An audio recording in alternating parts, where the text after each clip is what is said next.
师兄师姐，请起立，请合掌。愿消三障诸烦恼，愿得智慧真明了，普愿业障悉消除，世世常行菩萨道。全体净师弟子，诚愿上人法体安康，法轮常转，常住世间，无量寿福。向佛菩萨及上人行三问讯礼。问讯，再问讯，三问讯。感恩师兄师姐，请坐。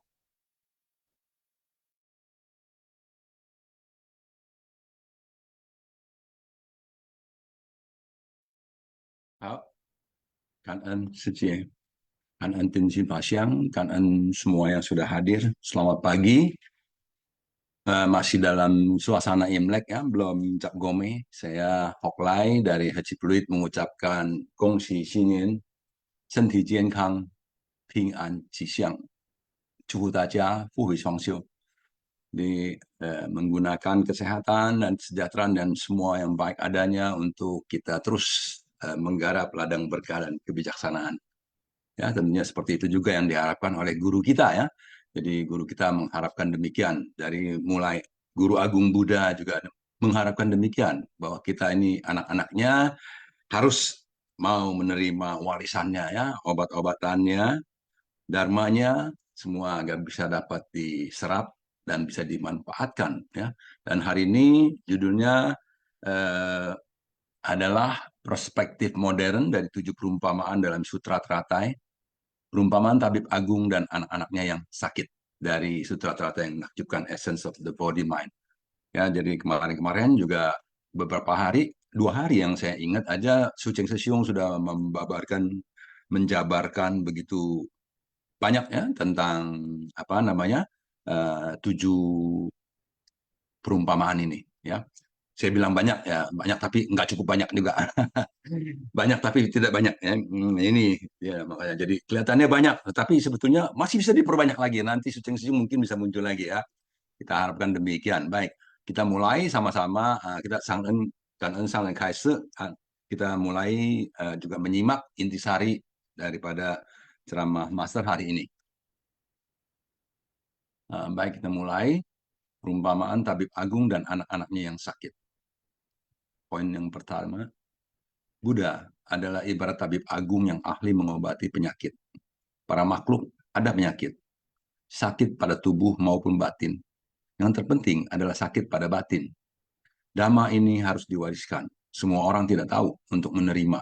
Ini seperti perumpamaan memiliki obat yang baik, namun semua orang tidak mau memakannya. Nah, jadi dari segala macam penyakit, justru para guru ini ya mengatakan bahwa yang lebih penting adalah sakit pada batin. Ya, jadi kalau pada jasmani sakit, asal batinnya tidak sakit, itu akan membuat kita tidak terlalu menderita, ya, karena batinnya tidak sakit. Kalau sakit batin, walaupun tubuhnya tidak sakit, jasmani tidak sakit, jasmani sehat, tapi kalau batinnya sakit, penderitaan bertubi-tubi. Demikian ya, jadi semua orang ini kadang nggak tahu, ya nggak tahu bahwa kita punya obat-obatan, ya, yang bisa dimanfaatkan, ya. Mereka punya resep-resepnya, tapi tidak pernah ditebus, tidak pernah diminum obatnya. Kira-kira demikian. Baik, kita lanjut yang kedua. Sang Buddha terus-menerus datang membimbing para makhluk dari kehidupan demi kehidupan, dan juga akan menunjukkan kehidupan lampaunya. Bukan selamanya bertahan dalam waktu lama, jadi boleh dibilang kehidupan dan kematian yang merupakan suatu metode terampil yang sebentar. Yang berarti bahwa ingin kita mengetahui bahwa tentang ketidakkekalan, penderitaan dan sakit, sebenarnya kita baru memahami bahwa harus mempelajari ajaran Buddha, baru bisa memahami untuk harus menghargai Buddha Dharma. Jadi Buddha itu mengajarkan dengan contoh-contoh yang konkret, ya. Semua yang diajarkan uh, mengandung kebenaran. Hanya kebenaran yang diajarkan. Jadi bahwa lahir, tua, sakit, mati, ya itu adalah sebuah kebenaran absolut. Jadi dicontohkan juga ya, dari Buddha lahir sebagai Siddhartha, lalu kemudian hingga parinibbana ya. Jadi itu adalah contoh bahwa dari lahir, tua, tua, sakit, mati. Jadi, tetapi apakah sebetulnya Buddha betul-betul tidak ada lagi di dunia ini setelah kematiannya? Tidak demikian katanya ya, itu adalah metode terampil dan sebenarnya Buddha masih tetap ada. Ya, karena itu apa namanya? Buddha terus memperhatikan para makhluk yang ada di dunia saha ini ya. Jadi agar kita terus mau belajar, agar terus mau merubah sifat-sifat yang buruk menjadi sifat-sifat yang lebih baik. Demikian ya, kita lanjut yang ketiga.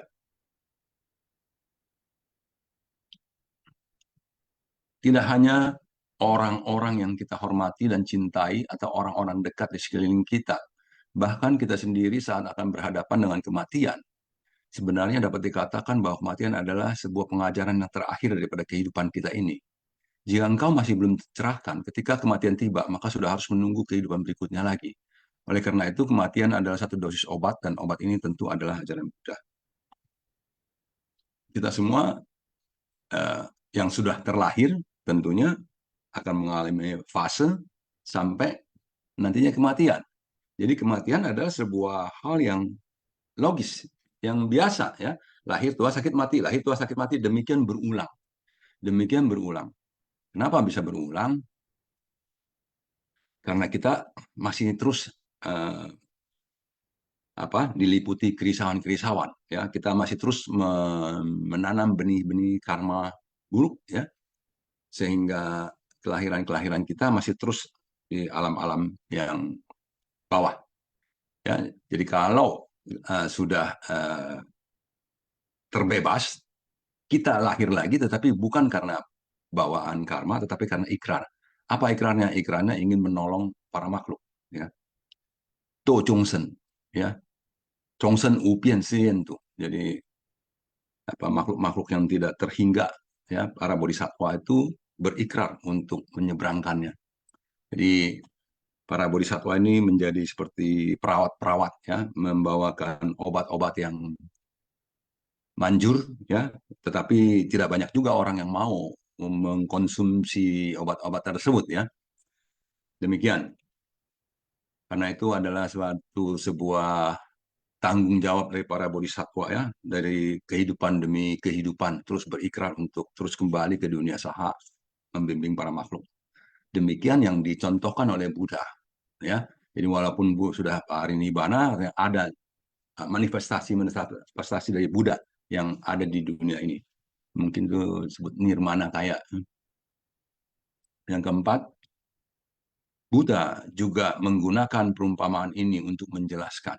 Jika semua orang merasa bahwa Buddha selamanya akan ada, maka terhadap dharma yang beliau babarkan tidak akan merasa begitu berharga. Karena selamanya tetap akan ada, maka akan merasa tidak harus menerima hari ini juga. Menunggu hingga nanti ada waktu baru hendak menerima. Akan tetapi saat itu akan merasa sudah tidak ada lagi.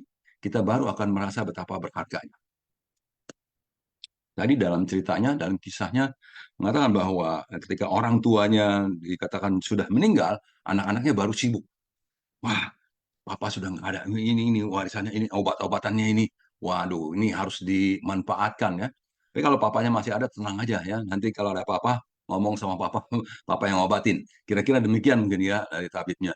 Nah, tapi saya lihat sampai sekarang pun juga ya, setelah Buddha Parinibbana 2.500 tahun yang lalu sampai sekarang, ada orang yang masih merasa, bukan ada orang lagi ya, memang ada dan banyak juga ya, merasa tidak harus hari ini menerima ajaran-ajaran hari ini. Nanti saja, nanti saja. Nah ini ya, jadi sekarang belum. Oh sekarang kan saya masih mau begini, mau begitu, begini, begitu, begini, begitu, banyak sekali ya. Tentunya masih banyak sekali yang diprioritaskan. Jadi belum memprioritaskan diri untuk menerima ajaran-ajaran menerima obat-obat ini untuk dikonsumsinya agar bisa terbebas dari 84.000 penyakit dunia. Ya, demikian. Jadi agar terbebas dari situ aja, tetapi itu masih belum dijadikan satu prioritas karena enggak, saya kan masih mau begini, saya masih mau begitu, begini begitu, begini begitu. Jadi yang untuk ini nanti lagi melatih diri, merubah tabiat buruk. Enggak lah, saya juga nggak buruk-buruk amat kok. Saya udah berdana kok ya. Saya udah berdana, udah ini, udah itu. Oh, udah kok, udah. Nah, jadi demikian ya. Jadi masih ternyata sampai saat ini eh, kondisinya kayaknya dengan 2.500 tahun yang lalu juga kurang lebih masih sama kayaknya ya. Mungkin masih dalam satu fase yang sama ya. Mungkin tunggu nanti ada Buddha yang selanjutnya ya, Buddha Maitreya yang selanjutnya akan menjadi Buddha, mungkin baru bisa ada perubahan. Mungkin ini mungkin ya. Karena demikian adanya ya yang saya lihat. Oke, kelima kita lanjut. Seperti halnya kita. Mungkin merasa orang tua selamanya akan selalu ada. Merasa bahwa berbakti adalah urusan esok hari. Nanti-nanti baru dibahas. Akan tetapi, ketika sudah tiada, baru akan merasa sudah telat. Maka dalam perumpamaan Tabib Agung dan anak-anaknya yang sakit, beliau menunjukkan parinibbana agar mereka merasakan betapa berharganya Buddha Dhamma. Bukan ada selamanya, ini adalah teknik lain dalam pengajaran dan pembimbingan. Ya, jadi merasa orang tua masih selalu ada.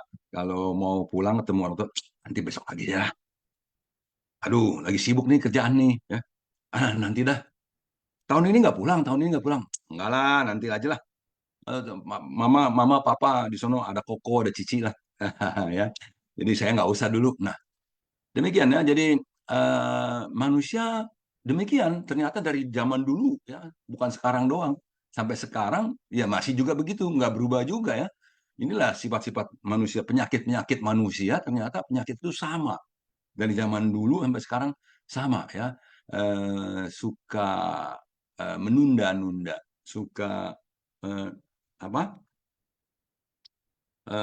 Merasa bahwa esok itu masih ada ya.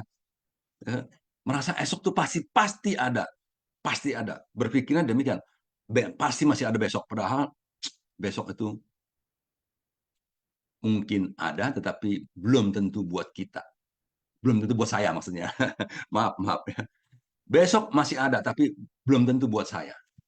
Saya mungkin besok tidak ada. Karena itu saya seyogianya lah hari ini juga berpikir hal-hal yang baik, berucap hal-hal yang baik, melakukan hal-hal yang baik. Ya, ada dua hal tidak bisa ditunda, berbakti pada orang tua dan berbuat kebajikan. Nah, ini yang harus di apa? Yang ditanamkan ke dalam batin gitu. Sehingga landasan batinnya menjadi lebih kuat bahwa hari esok ada, tetapi belum tentu itu hari esoknya saya. Belum tentu. Ya, tidak ada kepastian karena ini baru kemarin juga beberapa hari yang lalu teman-teman makan ya, saya nggak ikut makan ya karena nggak pergi. Teman-teman ikut makan, kemudian setelah makan keesokan harinya salah satunya kena stroke ya, kena stroke.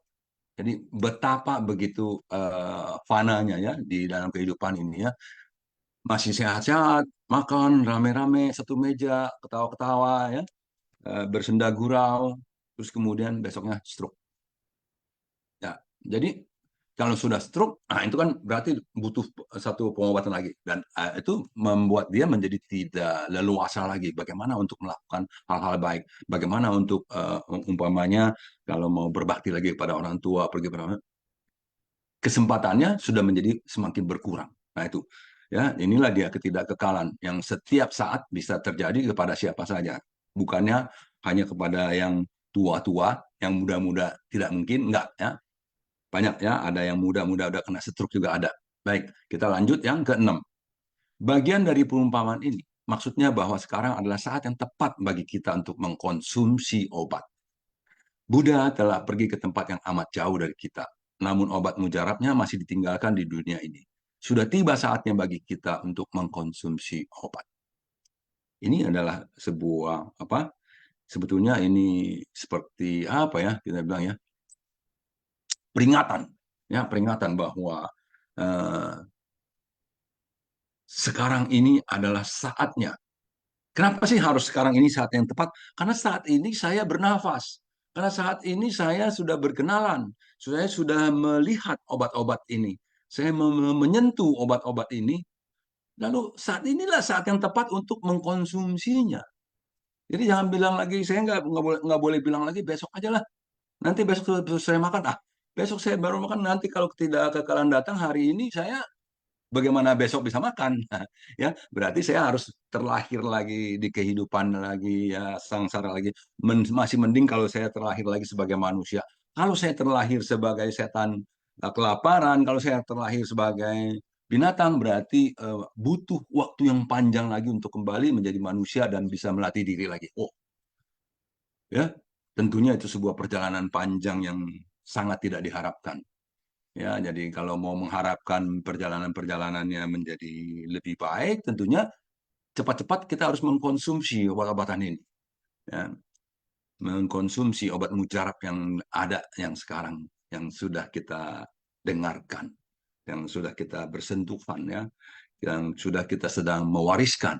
Ya, kalau memang kita semua menerima warisan ini. Ya, kita lanjut. Yang ketujuh, ayah sebagai tabib budiman dalam perumpamaan tabib agung dan anak-anaknya. Melihat anaknya sudah keracunan, namun tidak mau minum obat, dapat dibayangkan betapa panik dan khawatir dalam hatinya. Demikian pula perasaan Sang Buddha kepada semua makhluk. Ya, ya jadi di sini Buddha, Master juga khawatir ya. Jadi khawatirnya beliau ini tentunya beda dengan khawatirnya kita ya. Kalau khawatirnya kita menjadi kerisauan. Kalau beliau itu hanya khawatir tapi tidak risau. Ya, jadi khawatir saja. Anak-anakku kok tidak mau makan obat ini ya. Ya, mungkin belum berjodoh. Ya sudah. Ya sudah. Ya saya tetap hanya menghimbau, mengajak, ayo mari cepat dimakan, ayo mari cepat dimakan, ayo cepat diserap, diserap, diserap. Jadi kalau kalian masih belum menyerap, ya saya juga masih senyum-senyum. Ya, itu sayanya tuh beliau-beliau tuh ya, masih senyum-senyum. Ya inilah dia manusia. Ya masih terus dikalahkan oleh keinginan-keinginan, masih terus lebih suka meminum racun yang manis ya, karena racunnya itu manis ya, racun dunia ini manis ya, di dunia ini racun itu begitu banyak disukai ya. Jadi anak-anak yang sudah keracunan ini juga masih tidak tahu bahwa mereka keracunan, mereka merasa wah itu adalah kenikmatan. Mereka berada di rumah yang terbakar, tapi mereka tidak tahu bahwa kebakaran itu sebuah suatu bahaya yang ini pada mereka yang bisa menghanguskan mereka. Mereka hanya merasanya sebagai suatu kehangatan barangkali ya. Oh hangat, hangat. Ya demikian. Jadi tetap melakukan, tetap demikian kan. Jadi betul-betul tabib agung, para guru agung juga memang sangat berkhawatir kepada ini. Tapi tidak berisau ya, jangan salah, jangan dicampur adukan antara khawatir dan risau ya. Jadi karena tentunya beliau-beliau sudah mengikis kerisauannya ya. Panau ucin sien tuan. Jadi beliau juga sudah berikrar untuk tidak lagi panau. Tetapi bukan berarti tidak ada kekhawatiran untuk mengkhawatirkan anak-anaknya.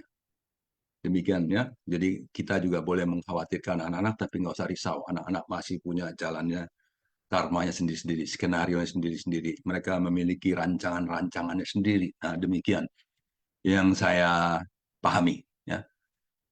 Yang kedelapan, Buddha dengan hati sebagai ayah pengasih di dunia sudah sejak waktu yang sangat lama sekali melatih diri demi para makhluk hingga menjelmakan wujud dan mencapai kebudaan. Setelah mencapai kebudaan masih belum selesai dan tercapai maksud hati dari Buddha.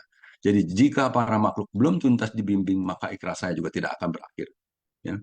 Jadi Buddha parinibbana, tapi juga dikatakan di sini belum selesai.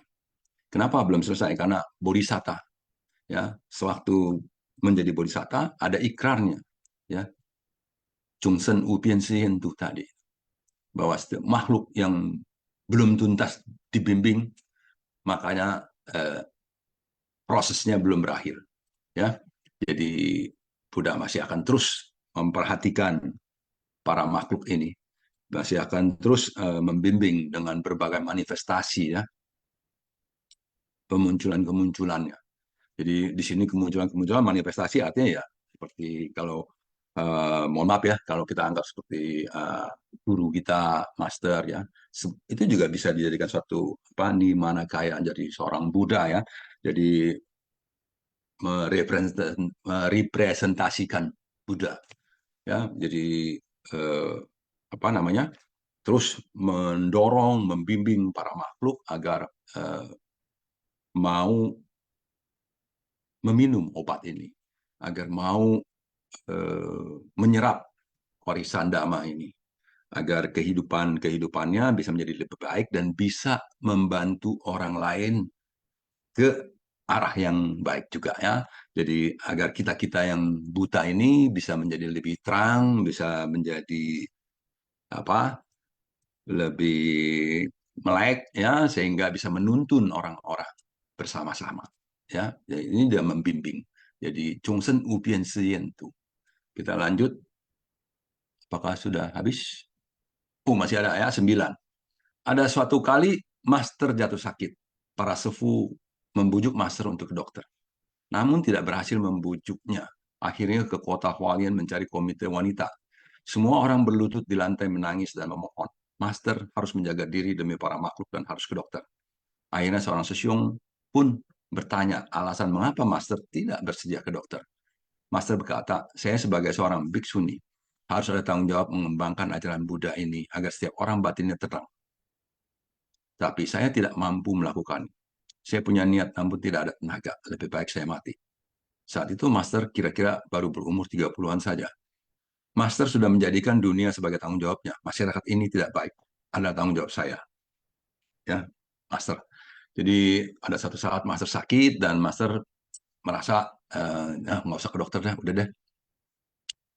Ternyata saya ini tidak mampu menjalankan tanggung jawab saya sebagai penerus ajaran Buddha, membimbing orang-orang ya. Waktu itu Master merasa ya sepertinya tidak mencapai apa ya, tidak mencapai harapan yang dilakukan. Nah, kalau udah kayak gini lebih baik saya mati aja.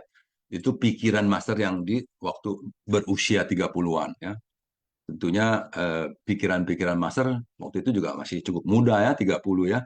Eh, inilah adanya pikiran Master yang demikian. Mungkin kalau udah umur 35, 40, 45 sudah berbeda lagi. Ya, ingat ya, Kuan Sin Wu Chang. Pikiran itu selalu berubah, bisa berubah. Ya, jadi ini hanya sebagai satu ungkapan ekspresi Master yang masih apa namanya dipenuhi oleh rasa kecewanya.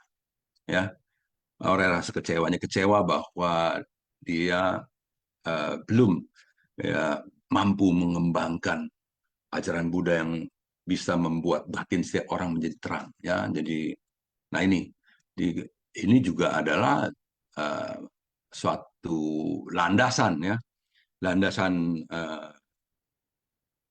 keinginan ya, landasan keinginan Master menginginkan agar orang-orang batinnya terang ya. Dan ini terus kemudian sesaat itu mengatakan lebih baik saya mati, tapi sesaat kemudian ya landasan semangatnya terbangkitkan lagi sehingga terus berlanjut sampai saat ini ya. Jadi ini memang sebuah kisah yang jujur apa adanya ya. Kata-kata Master apa adanya ditampilkan di sini. Itu dalam pikiran saya ya bahwa saat itu Master lagi didera oleh kekecewaan ya.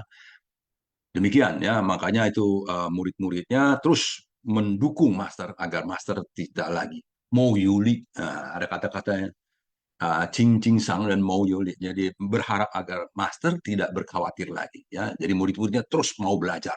Nah, kita juga apa? Tentunya mengikuti murid-murid Master yang waktu itu semangatnya sampai sekarang juga bahwa kita harus giat belajar agar Master tidak berkhawatir lagi. Oke, kita lanjut. Yang ke-10. Oke. Ada 10, 11 ya. Bencana di dunia begitu banyak. Master sangat khawatir. Beliau seperti semut kecil yang berada di kaki Gunung Semeru, terus-menerus menghimbau semua orang harus tingkatkan cinta kasih kita dan menurunkan nafsu keinginan. Seharusnya kita membangkitkan tekad luhur dan membangun ikrar agung. Satu tangan, 1.000 tangan, 1.000 tangan, puluhan ribu tangan diulurkan keluar, baru ada kekuatan untuk menolong para makhluk yang berada di dunia. Kita harus saling menyemangati. Jadi Master mengibaratkan dirinya seperti seekor semut kecil di Gunung Semeru. Suaranya sepertinya tidak begitu terdengar ya, sehingga harus terus berteriak-teriak ya. Nah, ini berteriak-teriak, ayo, ayo, ayo, mari kita sama-sama meningkatkan cinta kasih, membangun cinta kasih, menggalang cinta kasih. Ya, jadi satu tangan menjadi 1.000 tangan, menjadi puluhan ribu tangan. Artinya apa? Ayo kita terus melatih diri kita sehingga kita punya kemampuan untuk mengajak orang-orang lain lagi. Sehingga kita memiliki kapasitas yang cukup untuk mengajak orang. Jangan sampai kita mengajak orang, orang mencemooh lagi. Ah, loh, kamu aja begitu ngajak-ngajak kita, gitu kan. Kamu aja begini, kok mau begitu. Kamu aja kikir, kamu ngajak saya berdana. Contohnya seperti itu ya. Jadi kita marilah praktekkan ya. 6 paramita dipraktekkan dengan betul-betul sungguh-sungguh dan terus berulang-ulang sampai betul-betul mencapai kesempurnaan dari 6 paramita. Ya. Demikian, dan kita harus saling menyemangati. Maka itu kan encun ai. Ya, kita bersyukur bahwa kita bisa bersama-sama. Kita menghormati sesama dan kita juga mengasihinya sebagai satu keluarga. Ya, ijiadan. Kita ijiadan. Jadi betul-betul ketika apa saudara-saudara kita ada permasalahan, ya kita ikut apa namanya eh, harus ikut memberikan satu apa ya empati kita ya, ikut merasakan si penanggungan gitu loh. Jadi kalau kata master tuh Chongti Tape ya, jadi senasib dan semenanggungan, seperasaan yang sama. Jadi dan sang wotong katanya, kalau kamu terluka, aku juga merasakan sakitnya dan ku wope. Nah, ya. Jadi kalau kamu menderita, aduh, saya juga sedih gitu loh. Nah, gitu loh. Ya, jadi itu dia senasib sepenanggungan, betul-betul empati yang luar biasa. Dan ini harus terus dipraktekkan, ya, bukannya uh, apa hanya sebagai apa namanya lip sync hanya di mulut saja, tapi betul-betul dipraktekkan bagaimana kita memperhatikan keluarga-keluarga kita tentunya ya. Jadi kalau ada yang bersalah bukannya disingkirkan, dicemooh, tetapi dibantu bagaimana, kenapa dia salah gini, harus kasih obat apa gitu kan. Kalau dia ngeyel belum mau makan obat, artinya kita punya kapasitas nggak cukup untuk membuat dia percaya kepada obat yang kita berikan. Nah ini ya, jadi kita harus seperti apa ya tabib yang lebih agung ya, yang bisa dipercaya.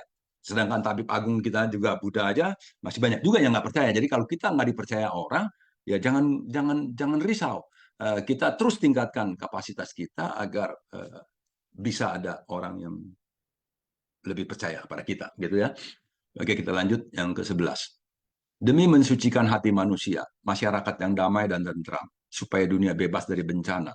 Selama 50 tahun lebih, Master terus membuka resep obat mujarab yang tak terhingga jumlahnya. Mulai dari 1966 dengan celengan bambu 50 sen dapat menolong orang, sampai pada tahun 79 mengajak para budiman di seluruh dunia untuk menggarap lahan berkah. Setelah membangun rumah sakit Seci, 4 misi utama, 8 jejak dhamma, lentera kehidupan, sanubari teduh, kata perenungan, menerbitkan dalam bentuk video, audio, dan lain-lain. Memasuki pesamuan dharma, bervegetaris dan bertobat. Ini semua adalah obat. Ini adalah obat ya, obat-obat yang begitu banyak, resep-resepnya begitu banyak ya.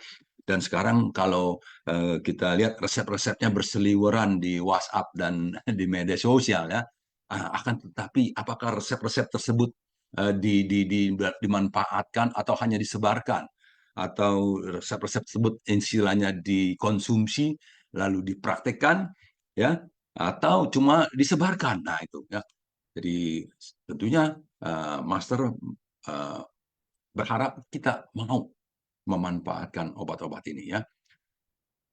Dari obat-obatan ini adalah untuk mencapai kesembuhan tentunya ya, kesembuhan apa? Batin. Kesembuhan dari racun-racun yang meracuni batin kita, ya. Tentunya racun han sen se man i, ya. Jadi loba, dosa, moha. Jadi apa namanya, nafsu keinginan keserakahan, nafsu kebencian, kebodohan, kesombongan, dan keraguan-raguan, ya. Itu yang disebutnya racun. Jadi kita harus membuka resep-resep ini lalu mengkonsumsinya, ya, sehingga prakteknya setiap hari kita betul-betul orang yang mempraktikkan itu, kan hancur cumai, bukan di mulut saja tetapi dalam perilaku, ya. Jadi khoso hawa, yaitu juga obat dari master, bukan hanya suruh orang khoso hawa tetapi sendirinya harus khoso hawa, bukan kamu harus khoso hawa dong, gimana sih, nah itu, ya. Jadi khoso hawa tapi ngomel, ya. Nah, tidak demikian, tentunya khoso hawa betul-betul kita harus mempraktekannya dengan baik, ya. Kita lanjut. Masih ada yang 13, ya, 12.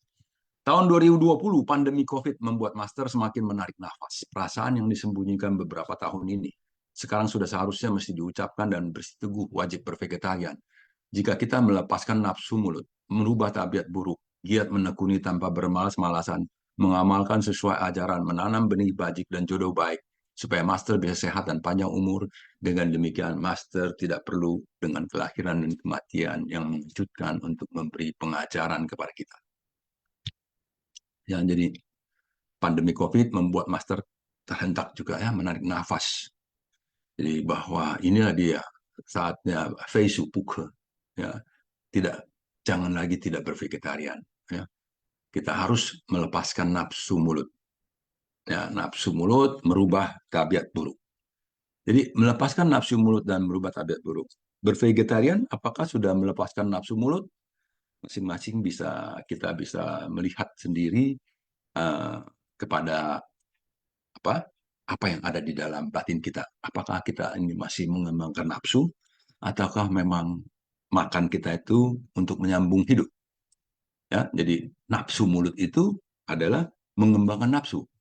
Jadi makanannya VG atau tidak VG itu, kalau nafsu, wah, itu kan juga artinya penuh dengan nafsu keinginan, kenikmatan-kenikmatan, itu juga merupakan bagian dari tabiat buruk, ya. Jadi hati-hati, ya, walaupun sudah VG tentunya kita jangan mengembangkan nafsunya, ya. Itu juga bagian dari tabiat buruk. Baik, dan kita lanjut yang ke-13. Kita harus menyerap dhamma secara mendalam ke benak pikiran dan harus mempraktekkan dengan tindakan nyata. Jika bentar, ya, ketutup sama pop-up-nya ini. Jika tidak, mengatakan ratusan ribuan dhamma juga tidak ada gunanya. Sehingga Master memerlukan kita semuanya. Karena dunia ini memerlukan bodhisattva, membangkitkan tekad luhur dan membangun ikrar agung supaya dunia menjadi aman dan tentram. Kita harus menyerap dhamma secara mendalam ke dalam benak pikiran dan harus mempraktekannya dengan tindakan nyata. Jadi senti lising disebutnya, ya, senti lising, dengan tubuh jasmani ini mempraktekkan apa? Lising mempraktekkan apa? Namparamita, seuliangsin, 4 Brahma Wihara ini yang harus dipraktekkan betul-betul, sehingga apa namanya, kalau kita cuma ngomong aja, cerita aja, ya, percuma, nggak ada gunanya. Master bilang, ya, mesti dipraktekkan. Seperti itu, ya. Jadi kata-kata yang baik, lebih 1000 kata-kata baik masih lebih baik 1 perbuatan baik, kan gitu, ya. Tapi bukan berarti kata-kata baik yang nggak usah dilakukan, bukan demikian, ya. Jadi, ya, kata-kata yang baik, ucapan yang baik, ya, itu juga adalah sebuah implementasi daripada sebuah sikap, attitude yang baik dari kita tentunya, ya. Kita yang belajar tentunya agar bisa terus menjaga diri, menguasai diri, agar tidak terucap kata-kata yang bisa menyakiti orang lain. Demikian, ya. Terus kalau ada orang yang menyakiti, kata-kata yang menyakiti, kenapa disebut menyakiti? Karena kita tidak menerima. Kalau kita menerima apa adanya, kita tidak tersakiti. Kalau kita menerimanya saja, Ya, jadi jangan minta orang kamu harus terima dong ini, jangan. Obat itu harus dipakai sendiri, bukan dijajal-jajalin ke mulut orang, bukan. Obat itu dipakai sendiri. Jadi kita harus menerima apa adanya. Kalau ucapan-ucapan orang tidak baik, kita anggap itu sebagai sebuah cemeti, sebuah pecut kepada kita agar kita bisa melatih diri lebih baik. Kita kanan, kanan loh, ya. Kanan kamu sudah memberitahu saya, kanan kamu sudah memberikan masukan. Ya, jangan ya kanan gue sama lu udah ngeritik gue gini habis-habisan. Wah, nggak demikian ya. Kanan betul-betul harus tulus, kanan sudah memberikan masukan. Ya, kritikan semua juga adalah masukan. Masukan. Dan masukan itu bisa ada manfaat, bisa juga ada yang tidak manfaat. Yang tidak manfaat dibuang, yang manfaat diambil. Jadi jangan salahkan mereka karena mereka memberikan yang tidak manfaat. Karena mereka belum punya yang bermanfaat, jadi yang punyanya hanya yang tidak bermanfaat, itu yang diberikan kepada kita, ya kita terima saja, tapi bukan untuk disimpan, untuk dibiarkan berlalu. Ya, biarkan berlalu. Jadi biarkan dia berlalu, biarkan dia terbuang ke parit, ke solokan, biar dia hanyut nanti ke laut. Ya, jadi jangan disimpan di hati kita. Nah, itu bahaya ya. Jadi ucapan-ucapan yang tidak baik itu biar dia terbawa angin. Nah, ya. Jadi kalau dulu ada cerita yang menulis kebenciannya di atas pasir, dia kalau kena air laut pasirnya kebenciannya hilang. Ada yang lagi menulis di angin. Jadi bagaimana menulis di angin ini pakai tangan ya nggak kelihatan lagi, berarti nggak ada lagi kebencian ya. Seperti itu. Bahkan tidak ada tempat untuk menuliskan kebencian tadi ya. Jangan diukir di atas batu yang bisa ribuan tahun masih ingat-ingat terus, jangan ya. Demikian. Oke, kita lanjut ke 13. Oh tadi 13 yang udah kita bahas ya. Maaf, maaf. Kan ya. Jadi demikian 13 poin daripada intisari ceramah master hari ini sudah kita simak bersama. Tentunya Sisung CC sudah apa namanya menyimak dengan baik dan barangkali di sini juga sudah boleh mulai bersharing kepada kita semua ya. Kita punya sinte, kita punya pendapat, pemahaman-pemahaman, atau barangkali ada pertanyaan-pertanyaan. Di sini kita saling belajar dan saling berbagi, ya.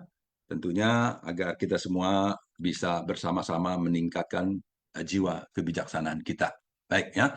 Oke, nah ini ada Viviliang Sece sudah resen ya. Silakan Viviliang Sece, Herianto Tan Meling, Kanen, ya, Kanen Susung, ya. Semoga semua yang kita hadapi hari ini bermanfaat. Baik, silakan. Perumpamaan Tabi Agung dan anak-anaknya yang sakit. Buddha adalah ibarat Tabi Agung yang ahli mengobati penyakit, menggunakan obat untuk mengobati sumber penyakit pada tubuh dan batin kita. Dalam naskah sutra, perumpamaan ayah dan anak ini yaitu Dharma itu harus diwariskan. Dan juga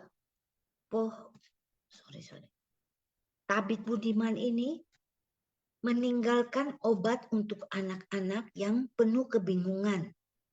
Kondisi batin mereka sakit, tidak tahu harus minum obat apa. Ayah telah menjelaskan sebelum pergi, obat ini untuk mengobati penyakit apa dan dapat menyembuhkan penyakit apa. Dan juga ketika tabib berpesan kepada orang lain agar untuk pulang menyampaikan kepada anak-anaknya bahwa ayahnya telah meninggal. Mendengar kabar ini, mereka mulai cemas karena tubuh mereka ada penyakit. Mereka harus segera mencari obatnya untuk diminum. Ini mengungkapkan ayah pengasih merasa ibah dan merindukan anak-anaknya. Ini adalah perumpamaan Tabib Budiman itu demikian memiliki obat yang baik. Semua orang tidak mau memakan obat. Ayahnya setelah tahu anak-anaknya sudah minum obat dan sudah sehat, akhirnya ayah ini pulang kembali. beliau dengan jujur mengatakan kepada anak-anaknya, jika saya tidak melakukan hal ini, yaitu memberitahukan bahwa beliau telah meninggal, kalian tidak akan mendengarkan dengan serius. Inilah metode terampil. Sebenarnya tabib itu tidak benar-benar meninggal. Dengan mengirim pesan kematian, memberitahu kita agar bisa melatih diri dengan giat. Mereka sudah ada obat, tetapi tidak diminum. Setelah diberitahu ayah meninggal, barulah mereka sadar untuk meminum obat supaya mereka bisa sehat. Dikatakan pohon ingin diam, tetapi angin tidak mau berhenti. Anak ingin merawat ayah ibu, tetapi mereka sudah tiada. Jadi ketika orang tua masih ada, kita harus menghargai mereka sebaik mungkin. Jangan telat menyadari untuk membalas budi mereka. Dan juga semua orang memiliki budi terhadap kita di dunia ini. Harapan Master, kita bisa mencapai jiwa kebijaksanaan kemudian dari kehidupan ke kehidupan. Dan juga dengan Buddha memiliki jejak. Ini ditelusuri oleh Buddha saat membabarkan Dharma dalam kehidupannya. Ini merupakan tubuh jelmaan dari Buddha. Karena Buddha dalam waktu yang lama telah mencapai kebuddhaan. Ini pada ajaran pokok. Buddha terus-menerus datang membimbing para makhluk dari kehidupan ke kehidupan. Setelah Sang Buddha parinirvana, orang yang kita cintai akan juga berhadapan dengan kematian. Ini adalah sebuah pengajaran yang terakhir dari kehidupan kita. Jika kita masih belum tercerahkan ketika kematian tiba, kita harus menunggu kehidupan berikutnya lagi. Kematian itu sebagai bahan penambah efektivitas obat. Obat itu adalah ajaran Buddha. Janganlah saat diambang kematian, barulah mencari perlindungan Buddha Dharma. Hendaknya kita melatih diri sejak awal, tidak terlena dan mau sadar. Karena orang gila itu dikatakan tidak mampu mengamati dan tercerahkan. Tetapi dengan kematian sebagai pengajaran buat dia. Sekarang adalah saat yang sangat tepat untuk kita mengkonsumsi obat. Karena Buddha telah parinirvana, obat mujarabnya ini atau Dharma ini telah ditinggalkan di dunia. Dengan ikrar Buddha, berharap para makhluk menapaki jalan bodhisattva untuk mencapai kebuddhaan. Buddha membabarkan sutra teratai dengan kesabaran dan kewelas-asian dan kebijaksanaan. Kita hendaknya menghargai Dharma, mencari obat, membuka buku kitab suci, dan sadar untuk meminum obat ini atau Dharma ini, walau ayah tidak kembali lagi. Sebenarnya setelah diberitahu bahwa ayah mereka meninggal, mereka itu barulah merasakan demikian berharganya obat tersebut. Seperti jika semua orang merasa bahwa Buddha selamanya akan ada, Dharma yang beliau babarkan, dan tidak merasa demikian berharga, menunggu hingga nanti ada waktu barulah hendak menerima Dharma. Saat sudah tidak ada, merasa betapa berharganya Dharma. Orang tua selamanya ada, Berbakti adalah urusan besok. Ketika orang tua sudah tiada, kita sudah telat menyadarinya. Dan juga ada satu peristiwa yang penting, yaitu ada satu kali Master jatuh sakit cukup berat. Dan Master tidak berhasil dibujuk oleh para suhu untuk ke dokter. Sehingga semua komite pun berlutut dan menangis memohon Master untuk harus ke dokter. Master harus menjaga diri demi para makhluk. Dan seorang sesium berkata, Master tidak bersedia ke dokter, tentu ada alasannya. Dan Master pun berkata, ajaran Buddha ini bisa mensucikan hati manusia, sehingga masyarakat bisa damai dan sejahtera. Dan saya harus ada tanggung jawab mengembangkan ajaran Buddha, agar batin setiap orang bisa terang. Tapi saya tidak bisa melakukannya. Master menjadikan para makhluk dan dunia sebagai tanggung jawabnya. Master ingin Buddha Dharma berkembang luas. Master telah membuat suci menyebar di lebih dari 150 negara. Ini karena adanya jalinan jodoh. Dan Master berkata, saya ada niat, tapi tidak ada tenaga. Lebih baik saya mati saja. Jadi demikianlah saat itu Master betul-betul kecewa dengan para makhluk yang tidak mau mendengarkan Dharma. Sehingga beliau berkata demikian. Dengan melihat bencana yang banyak sekali di dunia ini, membuat Master khawatir. Karena kita perlu banyak orang untuk menolong. Master merasa seperti semut kecil yang berada di kaki Gunung Semeru, mendengar para makhluk meminta pertolongan. Dengan kita tingkatkan cinta kasih, membangkitkan tekad dan ikrar agung, dan puluhan ribu tangan diulurkan, sehingga kita memiliki kekuatan untuk menolong para makhluk di dunia ini. Dan juga air Dharma itu adalah ajaran Buddha yang dapat membersihkan batin orang. Dan obat mujarab yang diberikan oleh Master itu adalah kita harus bertobat, bervegetarian, mentaati sila, dan juga bersumbangsi tanpa pamrih.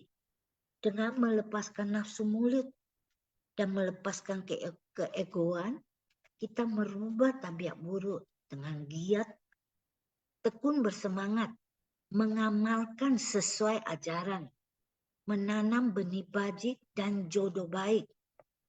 Karena dunia ini membutuhkan bodhisatwa. Kita bersatu hati, harmonis, saling menyayangi, bergotong royong, bekerja sama. Dan juga inilah resep 4 sub suci, yaitu berpuas diri, bersyukur, berpengertian, bertoleransi, harmonis. Cảm ơn sư兄sư chị.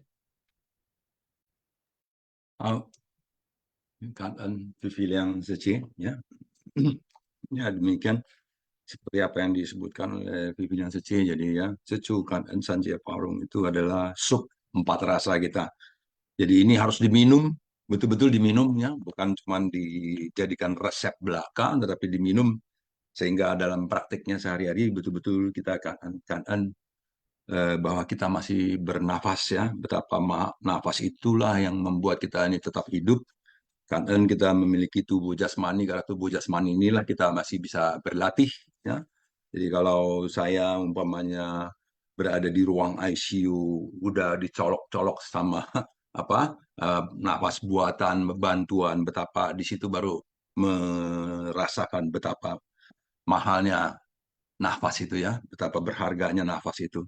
Dan biasanya kalau belum kehilangan atau belum merasa takut kehilangannya muncul, kita belum merasakan itu berharga. Ya, seperti orang tua yang masih ada belum merasa itu berharga. Tetapi begitu ada tanda-tanda orang tuanya tidak akan tiada, baru mulai ini ya, merasa khawatir ya, takut kehilangan. Nah, demikian ya, jadi memang begitu sifat-sifat manusia. Nah, itu namanya sifat-sifat yang kebiasaan-kebiasaan yang buruk, sici. Sici kalau menurut pastor itu namanya sici. Jadi ini kita mesti kita punya sici, yaitu dengan mengkonsumsi dhamma ya. Jadi obat-obatan yang mujarab ini. Nah, ini kita akan mendapatkan resep-resep lagi untuk kita konsumsi dari Suceng Sesiung ini. Ya, Suceng Sesiung, silahkan yang sudah resen, jangan. Ya, kanan oleh Sesiung. Ya. Sekali lagi Kyonghi ya Sesiung Seje, Zufu Taja Fuhui Suang Siu. Kanan tim simpasang kanan sang dan terkaise, saya izin share screen ya biar cepat. Oke, Sesiung Seje, kita kembali lagi mengulang. Saya juga sangat kangen ya ada kesempatan untuk mengulang ini, jadi saya juga terus belajar ya. Oke. Nah, Sesiung Seje, ini adalah hari ke-7 selama Imlek ini kita mengulang perumpamaan dalam Sutra Tratai. Jadi kita kalau di bab Sutra Tratai ya Sesiung Seje ada 28 bab. Nah, 7 bab diantaranya mengandung perumpamaan. Jadi perumpamaan ini ada di dalam setiap bab Sutra Tratai. Ya, tidak setiap bab ada sih, maksudnya dalam bab-bab tertentu ya. Jadi kita lihat ada di bab ke-3, bab ke-4, bab 5, bab 7, bab 8, bab 14, bab 16. Kalau dalam keseharian kita sudah masuki ke bab 15. Jadi kita sudah melalui 6 perumpamaan. Nah, hari ini kita masuk ke perumpamaan ke-7 dalam edisi khusus ya, edisi khusus Imlek ya. Jadi ini angpau dari Master buat kita juga ya. Nah, hari ini kita di bab ke-16 panjang usia tata gata. Saya izin mengulang dulu ya Sesiung Seje ya dengan sangat singkat. Mohon Sesiung Seje manfaatkan waktunya.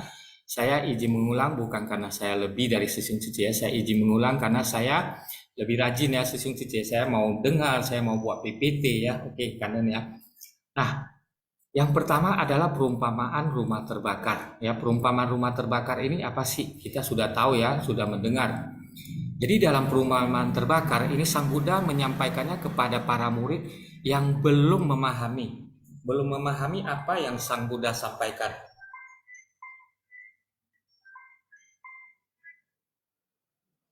Oke, jadi Sang Buddha Sang Buddha merasa masih banyak murid yang belum memahami apa yang Sang Buddha sampaikan secara teori. Saya tidak tampilkan slide-nya lagi ya Sesiung Seje. Jadi Sang Buddha dalam Sutra Tratai ini ya, khusus dalam Sutra Tratai ini melakukan 3 jenis ya, 3 metode pembabaran Dharma, yaitu secara lisan atau secara teori, kemudian secara menggunakan perumpamaan, kemudian yang ketiga adalah menggunakan kisah Buddha. Jadi pada saat Sang Buddha pertama kali menggunakan teori atau secara lisan, Sang Buddha menyampaikan seperti apa? Ada sebuah dharma sejati, sebuah dharma yang sangat agung, sebuah dharma yang sangat sulit dipahami oleh para makhluk. Nah, hanya beberapa kata itu seorang Sariputra yang sangat bijaksana langsung memahami ya, karena Sariputra ini dikenal memiliki kebijaksanaan yang paling unggul. Lantas bagaimana dengan para muridnya? Ya, Sang Buddha akan dikenal sebagai Welasasi. Tidak mungkin Sang Buddha kemudian tidak membabarkan lagi karena orang lain atau murid lainnya tidak paham ya. Jadi Sang Buddha karena welasasinya demi murid lainnya Sang Buddha melanjutkan dengan menggunakan perumpamaan. Nah, dimulailah perumpamaan yang pertama itu yaitu perumpamaan tentang rumah terbakar. Apa sih rumah terbakar ini? Secara singkat, ada anak-anak yang sedang bermain-main di rumah yang sedang terbakar. Kenapa anak-anak masih bermain-main di rumah terbakar ya? Ini adalah gambaran tentang makhluk hidup yang sungguh masih penuh kegelapan batin, penuh kerisauan sehingga tidak sadar dan masih bermain-main di dunia yang sebenarnya sudah terbakar ini ya. Nah, rumah itu juga disebutkan selain penuh api yang sedang terbakar juga sudah lapuk ya, sudah lapuk. Ini sangat mirip dengan dunia kita ya yang sudah sebenarnya sudah rusak ya. Nah, di dalam rumah ini juga banyak binatang buas. Bahkan ya Sesiung Seje banyak iblis, hantu, setan dan segala makhluk yang sangat ganas ya. Jadi ini sangat berbahaya. Kalau tidak hati-hati, orang bisa terbakar di dalam rumah terbakar itu. Jadi singkatnya, orang tua dari anak-anak yang sedang bermain di rumah terbakar di luar memanggil anak-anak untuk keluar, dan dalam proses memanggil itu orang tua atau sesepuh dibantu oleh pembantunya. Sama juga Sang Buddha ya, dalam ingin para makhluk di dunia ini mendengar dharmanya juga butuh para bodhisattva dan juga butuh para murid. Master juga demikian ya. Master ingin mencapai visinya Qinghua Renxin juga butuh murid ya. Master selalu mengatakan kalau saya sendiri mana mungkin ya, saya hanya punya 2 tangan. Makanya perlu seperti Chensu Kuan Im ya. Jadi perlu 1000 tangan dan 1000 mata untuk membantu master. Jadi kita merupakan mata dan tangan master dalam membantu ya mencerahkan dunia ini. Oke, jadi ini adalah perumpamaan yang sangat simpel ya. Semoga Sesung Sice bisa ini ya, bisa mendapatkan sesuatu. Nanti ya sampai perumpamaan terakhir Sesung Sice coba boleh berpikir ya. Saya yang paling menarik perumpamaan yang mana ya? Nah, kita masuk yang kedua. Yang kedua adalah perumpamaan anak miskin ya. Perumpamaan anak miskin itu seperti apa? Kita ini sebenarnya punya orang tua yang kaya, punya orang tua Sang Buddha. Ya, ini adalah perumpamaan. Jadi Sang Buddha juga selalu menyebutkan makhluk itu adalah anak-anaknya, bukan hanya anak-anaknya, tetapi Sang Buddha menganggap makhluk hidup itu sebagai anak tunggal ya. Bayangkan ya kalau anak tunggal apa sih perhatian diberikan ya. Sesung Sice gambarkan bagaimana perhatian Sesung Sice terhadap anak Sesung Sice sendiri, apalagi kalau Sesung Sice yang punya 1 anak ya. Oke, jadi Sang Buddha mengangkat semua makhluk itu ada anak-anaknya, tetapi anak-anak ini tidak tahu ya, tidak tahu. Jadi anak-anak ini menganggap dirinya masih sangat miskin, mengemis kemana-mana sampai terlunta-lunta. Ya, ini diibaratkan kita makhluk hidup jatuh bangun ya dari 6 alam kelahiran. Kadang-kadang mungkin kita jatuh ke alam rendah ya, tadi kalau Yesus mengingatkan juga. Nah, jadi kita harus mawas diri. Cara mawas dirinya seperti apa ya? Nah, di sini perumpamaan anak miskin mengingatkan kita agar selalu berada di rumah orang tua ya, agar selalu berada dalam lindungan Triratna, agar selalu mengikuti ajaran Buddha ya. Jadi kalau kita sekarang sangat aman ya, berada di dalam ajaran suci, berada di dalam lindungan master ya. Tetapi kalau kita menyimpang, lain ceritanya ya. Oke, jadi anak miskin ini jelas mengumpamakan kepada kita harus kembali ke ajaran Sang Buddha, harus tahu bahwasanya kita sebenarnya punya banyak kekayaan ya. Kekayaan itu adalah dharma. Oke, di sini Sesung Sice sebagai anak miskin sudah pulang ya ke rumah orang tua. Nah, kemudian perumpamaan tanaman obat. Sebenarnya ya Sesung Sice tadi perumpamaan anak miskin itu adalah disampaikan oleh para murid yang setelah mendengar perumpamaan rumah terbakar sudah paham ya. Jadi itu adalah perumpamaan kedua. Nah, sampai di sini Sang Buddha ingin melanjutkan ke murid lainnya, tetapi Sang Buddha berhenti sejenak, belum langsung mencapai murid lainnya, yaitu pemberian peramalan ya. Ini sangat berkaitan ya Sesung Sice. Pemberian peramalan ini adalah Sang Buddha memastikan bahwasanya murid-muridnya setelah memahami Dharma sejati itu mereka naik ke tingkatan berikutnya ya, sehingga mendapatkan mendapatkan peramalan ya. Peramalan itu singkatnya adalah bahwasanya suatu hari nanti mereka bisa menjadi seorang Buddha ya, mencapai kebuddhaan. Nah, di perumpamaan tanaman obat ini Sang Buddha sebelum melanjutkan ke murid-murid lainnya, ini murid-murid lainnya tahu bahwasanya ada perbedaan kapasitas dari para murid. Bukan Dharma yang disampaikan Sang Buddha membeda-bedakan orang ya. Jadi kenapa ada 1 orang yang menerima, ada 4 orang atau 4 murid yang menerima, tetapi masih banyak murid yang di persamuan yang belum menerima? Karena konsentrasinya beda Sesung Sice, karena minatnya berbeda Sesung Sice, karena apalagi karena kapasitasnya ya. Jadi banyak faktor ya Sesung Sice, banyak faktor. Bukan Dharma itu yang berbeda, tetapi penerimanya yang berbeda. Sama juga ya, Master membabarkan Dharma melalui misalnya ya melalui simpasiang ini. Ada yang mendengar dengan serius, ada mungkin ya Sesung Sice sambil masak, ada yang sambil kerja, ada yang sambil mengemudi. Tetapi kapasitas orang yang berbeda-beda. Belum tentu ya orang yang sambil mengemudi itu konsentrasinya kalah, belum tentu yang Sice yang masa itu mendapatkan lebih sedikit ya. Bisa aja ya orang yang mendengar tetapi tidak melakukan kegiatan lainnya, tapi tidak konsen ya, tidak konsen. Nah, di sini Sang Buddha ingin para murid tahu bahwasanya Dharma yang dibabarkan Sang Buddha tidak berbeda, hanya penerimanya berbeda ya. Ini diibaratkan seperti rumput, pohon kecil dan pohon besar ya. Singkatnya seperti itu. Oke, kemudian melanjuti setelah membabarkan bahwasanya dharmanya sama, Sang Buddha melanjutkan kepada orang yang kapasitasnya lebih rendah ya. Ini adalah putaran dharma ketiga. Jadi Sesung Sice ya ada 3 putaran. Putaran pertama dengan lisan, putaran kedua dengan perumpamaan, putaran ketiga dengan jalinan jodoh. Nah, sangat kebetulan ya dalam bab ketujuh ini selain memasuki putaran pembabaran Dharma ketiga, yaitu menggunakan jalinan jodoh atau kisah lampau Sang Buddha, di sini juga muncul perumpamaan kota gaib. Jadi bab ketujuh ini sangat panjang dan sangat padat ya. Nah, kalau isi perumpamannya seperti apa? Isi perumpamannya adalah kita dalam perjalanan yang sangat panjang ya, dari satu kota gaib ke kota gaibnya. Ini mengumpamakan kita dari satu level kehidupan ke level berikutnya ya, atau dalam satu kegiatan ke kegiatannya. Kegiatan lainnya seperti Cici ya, Master mengibaratkan kita dari misi amal, kemudian ke misi kesehatan, kemudian ke misi pendidikan, dan ke misi pelestarian lingkungan, dan misi Buddha humanis, dan misi-misi lainnya. Semuanya ini menggunakan metode sama seperti perumpamaan kota gaib dalam Sutra Teratai. Di sini saya ingin share ke Sisin Cici bahwasannya apa yang disampaikan, yang diajarkan, yang dipraktekkan Master kita adalah mengikuti ya. Master total mengikuti apa yang ada di dalam Sutra Teratai. Jadi sebagai seorang Buddhisim ya, sebagai seorang penganut ajaran Buddha, apalagi seorang anggota Sangha, Master ya harus punya pegangan Sutra Buddha dalam melakukan praktek-praktek. Ya, jadi Sang Buddha mengajarkan ini agar dapat dipraktekkan di masa depan ya. Jadi kalau kita lihat sutra ini ya, sebenarnya Sang Buddha sendiri kepada muridnya sudah memberikan banyak dharma ya, tetapi mengapa dharmanya seolah-olah mengulang-ulang ya? Ini adalah untuk kita para makhluk ya di 2500-an tahun kemudian di masa sekarang ini dapat menyerapnya. Karena tentu saja ya kapasitas kita berbeda dengan kapasitas para murid yang ada di persamuan. Nah, kembali ke perumpamaan kota gaib ini, setelah menerapkan ada pemandu ya, ada pemandu yang memandu orang-orang dari kota gaib ke kota gaibnya. Ada hal yang bisa kita serap dari perumpamaan kota gaib. Orang-orang yang dipandu ini, poin pertama, mereka harus punya pemandu ya, harus punya pemandu supaya tidak salah jalan. Nah, pemandu ini seperti kita di Cici. Kita punya master untuk memandu kita di Cici. Paling penting ya Sisin Cici, bukan hanya memandu kita agar benar dalam melakukan kegiatan Cici.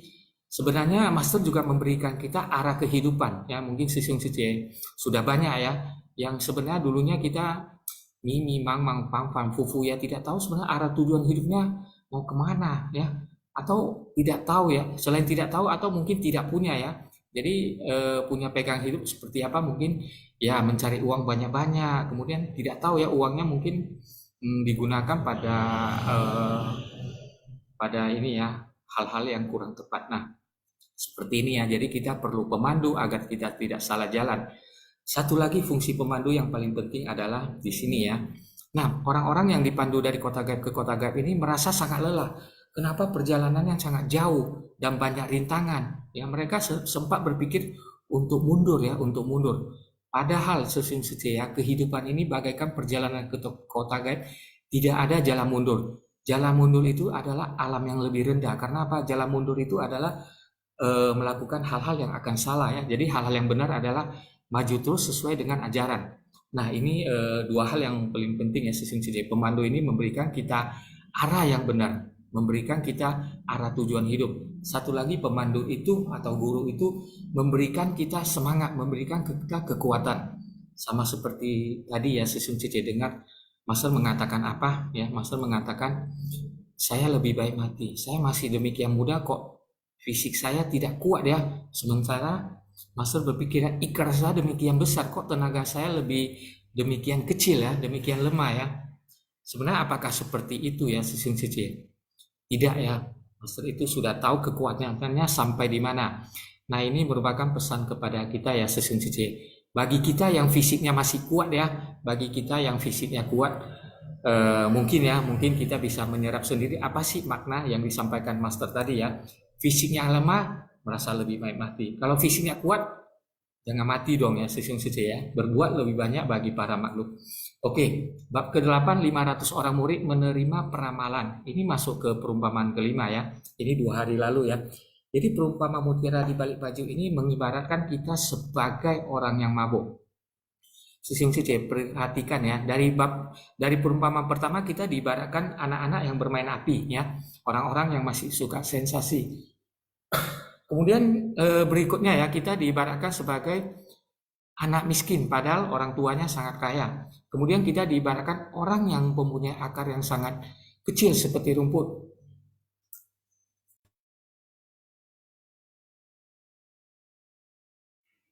Oke, kita diibaratkan sebagai orang yang akarnya sangat kecil, ya, sehingga tidak mampu menyerap dharma. Ini hati-hati ya Sesung Cece ya. Kita jangan jadikan diri kita sebagai rumput ya. Nah, kemudian kita memasuki kota gaib. Kota gaib ingin tahu, ingin seperti apa? Perjalanan masih panjang. Perjalanan masih panjang. Kita adalah orang yang masih dipandu. Jadi jangan coba-coba berjalan tanpa pemandu ya. Nah, di sini saya ingin sharing sedikit ya. Saya ini sebagai salah seorang lah ya mendampingi Cici di luar kota ya, di sekitar Medan sini. Nah, saya merasa ada perbedaan yang sangat menyolok ya ketika kita berhadapan dengan pengurus yang jauh dari kita ya. Kalau pengurus yang dekat masih lebih gampang ya, kita bertemu ngobrol. Nah, pengurus yang jauh itu saya merasakan ketika saya berhadapan dengan yang mendengar dharma, ada sedikit ada irama yang lebih gampang ya. Contohnya seperti apa ya? Ini berkaitan dengan poin 1 ya.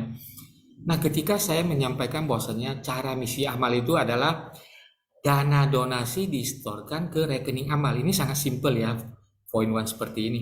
Dana amal disetorkan ke rekening amal sehingga dana itu akan dikembalikan untuk membayar kasus-kasus, membayar rekening-rekening yang timbul dari kasus yang dibantu oleh misi amal. Ya, seperti itu ya Sesung Cece. Dalam prosesnya ini Sesung Cece adalah orang-orang yang dipandu oleh sistem poin 1 Cece.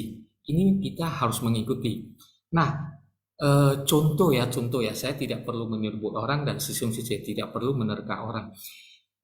Ada orang berpikir seperti ini karena dia sama sekali tidak mendengar ya. Dia bilang, uangnya di sini Sesung saya pakai aja. Saya ada uang yang dari donasi saya kumpulkan, sangat gampang Sesung Cece. Saya tidak perlu membuat dokumen, saya tidak perlu membuat laporan. Uang ini langsung saya cari orang miskin, saya setorkan, saya kasihkan terus ya. Oke, ini total salah Sesung Cece ya. Total salah. Kenapa? Karena orang tersebut tidak mendengar dharma, makanya tidak paham poin 1. Nah, orang-orang yang membimbing dia juga salah ya, juga salah. Kenapa? Tidak mengajarkan sistem yang sebenarnya. Ini berkaitan dengan banyak hal ya. Ingat ya, kita tidak menyebut orang. Ini berkaitan banyak hal, berkaitan dengan jarak dan berkaitan mungkin pada saat tersebut kita juga kurang orang ya. Oke. Nah, selanjutnya setelah perumpamaan di balik baju, kita masuk ke yang kemarin ya. Ini saya tidak usah lanjut ya, mungkin Sesung Cece baru segar ya. Kemarin disebutkan perumpamaan mutiara di rambut. Kita diibaratkan seperti apa di sini Sesung Cece? Pasukan ya, pasukan dari Raja Cakravartin, pasukan dari Raja Perang. Nah, apa sih yang dikerjakan oleh pasukan? Pasukan bekerja berperang, melindungi daerahnya ya. Jadi Sesung Cece ini ibarat seperti apa? Sesung Cece harus menjaga lahan batin sendiri dari setan marah. Jadi Sesung Cece harus berperang setiap hari, setiap jam, setiap menit, setiap waktu. Pikiran-pikiran yang kacau itu karena setan marah setiap saat bisa menyerang Sesung Cece. Jadi Sesung Cece harus pertahankan lahan batin Sesung Cece ya. Jadi ini seperti perumpamaan mutiara di rambut itu, Sang Buddha sudah memberikan ya mutiara yang paling berharga dari jambu rambutnya. Ini adalah sesuatu yang sangat berharga bagi orang India. Jadi Sesung Cece sudah diberikan yang sangat berharga, harus menjaganya dari rebutan pasukan setan marah. Oke, ini yang terakhir ya. Yang terakhir adalah perumpamaan Tabib dan anak-anaknya. Sesung Cece sampai di sini sambil berpikir ya. Sesuai dengan kapasitas minat dan yang bisa Sesung Cece pahami. Nanti ya Sesung Cece sambil boleh ketik di chatroom agar lebih banyak orang tahu, lebih banyak orang bisa sharing, dan Sesung Cece juga bisa mengulang-ulang ya agar bisa paham. Saya ini mirip seperti apa? Apakah saya seperti anak yang berada di rumah terbakar yang tidak mau keluar dari rumah terbakar? Ataukah saya anak miskin ya yang tidak sadar bahwasannya sebenarnya guru saya sangat kaya? Kemudian apakah saya seperti tanaman rumput yang kecil yang tidak mampu menyerap dharma? Maka dari itu solusinya seperti apa? saya harus banyak mendengar agar akar-akar saya bisa tumbuh lebih panjang, lebih jauh, dan bisa menjangkau lebih banyak air, dan bisa membantu lebih banyak orang, serta saya bisa bertahan lebih kuat dari angin. Ya, ini penting ya. Ini beberapa sesiun CC dari luar kota yang masih baru sering sharing ya. Saya mengalami ini, mengalami itu. Itu tidak masalah ya, Hotline session kemarin mengingatkan, karena itu hanya karena akar sesium CC belum kuat ya. Tetapi saya sangat salut ya, beberapa sesium yang suka sharing ini kemudian suka dengar si pasiennya. Nah, ini adalah proses sesium CC untuk memperkuat akar sesium CC agar sesium CC tidak tersapu angin. Jadi sesium CC dalam proses membuat akarnya kuat sehingga ya tidak keluar dari CC ya ketika mendapatkan sedikit problem ya. Oke. Nah, di perumpamaan tabib dan anak-anaknya ini ada satu poin yang sangat penting adalah tabib ini ya tidak mampu lagi untuk menyadarkan anak-anaknya. Sehingga tabib ini di dalam Sutra Trata ini menggunakan satu metode terampil. Nah, di sini kalau sesium CC teliti, sebenarnya tabib ini berbohong atau tidak? Ya, sebenarnya tabib ini berbohong atau tidak? Tabib ini setelah tidak mampu menyembuhkan anak-anaknya yang keracunan, padahal tabib ini mampu meracik obat. Nah, tabib ini kemudian memikirkan satu cara. Tabib ini pergi ke tempat yang sangat jauh dan dia sudah punya rencana. Rencananya adalah untuk membohongi anak-anaknya bahwasanya dia sudah meninggal. Nah, di sini dia butuh orang untuk menyampaikan kepada anak-anaknya. Jadi di sini kita mendapatkan satu poin lagi ya. Seorang Buddha tetap butuh bodhisattva, seorang guru tetap butuh murid untuk membantunya. Jadi pembantu tabib ini pulang ke rumah tabib yang sangat jauh menyampaikan kepada anak-anaknya, ayah Anda sudah meninggal, ayah kalian sudah meninggal, ya. Anak-anaknya kemudian menangis ya, anak-anaknya kemudian sangat sedih ya. Sedihnya apa? Kenapa ya? Kenapa ketika ayah ada kami tidak minum obat? Ketika ayah tidak ada, kami harus minum obat. Namun ada perbedaan sisi. Kalau ayah masih hidup, saya minum obat. Saya masih bisa bertanya kepada ayah, benar gak ayah ini resepnya? Benar gak guru Dharma ini saya terapkan? Ya, sisi. Makanya selagi Master masih hidup, rajin-rajinlah mendengar Dharma. Kalau ada sharing, ya, kalau tidak paham, cepat-cepatlah bertanya.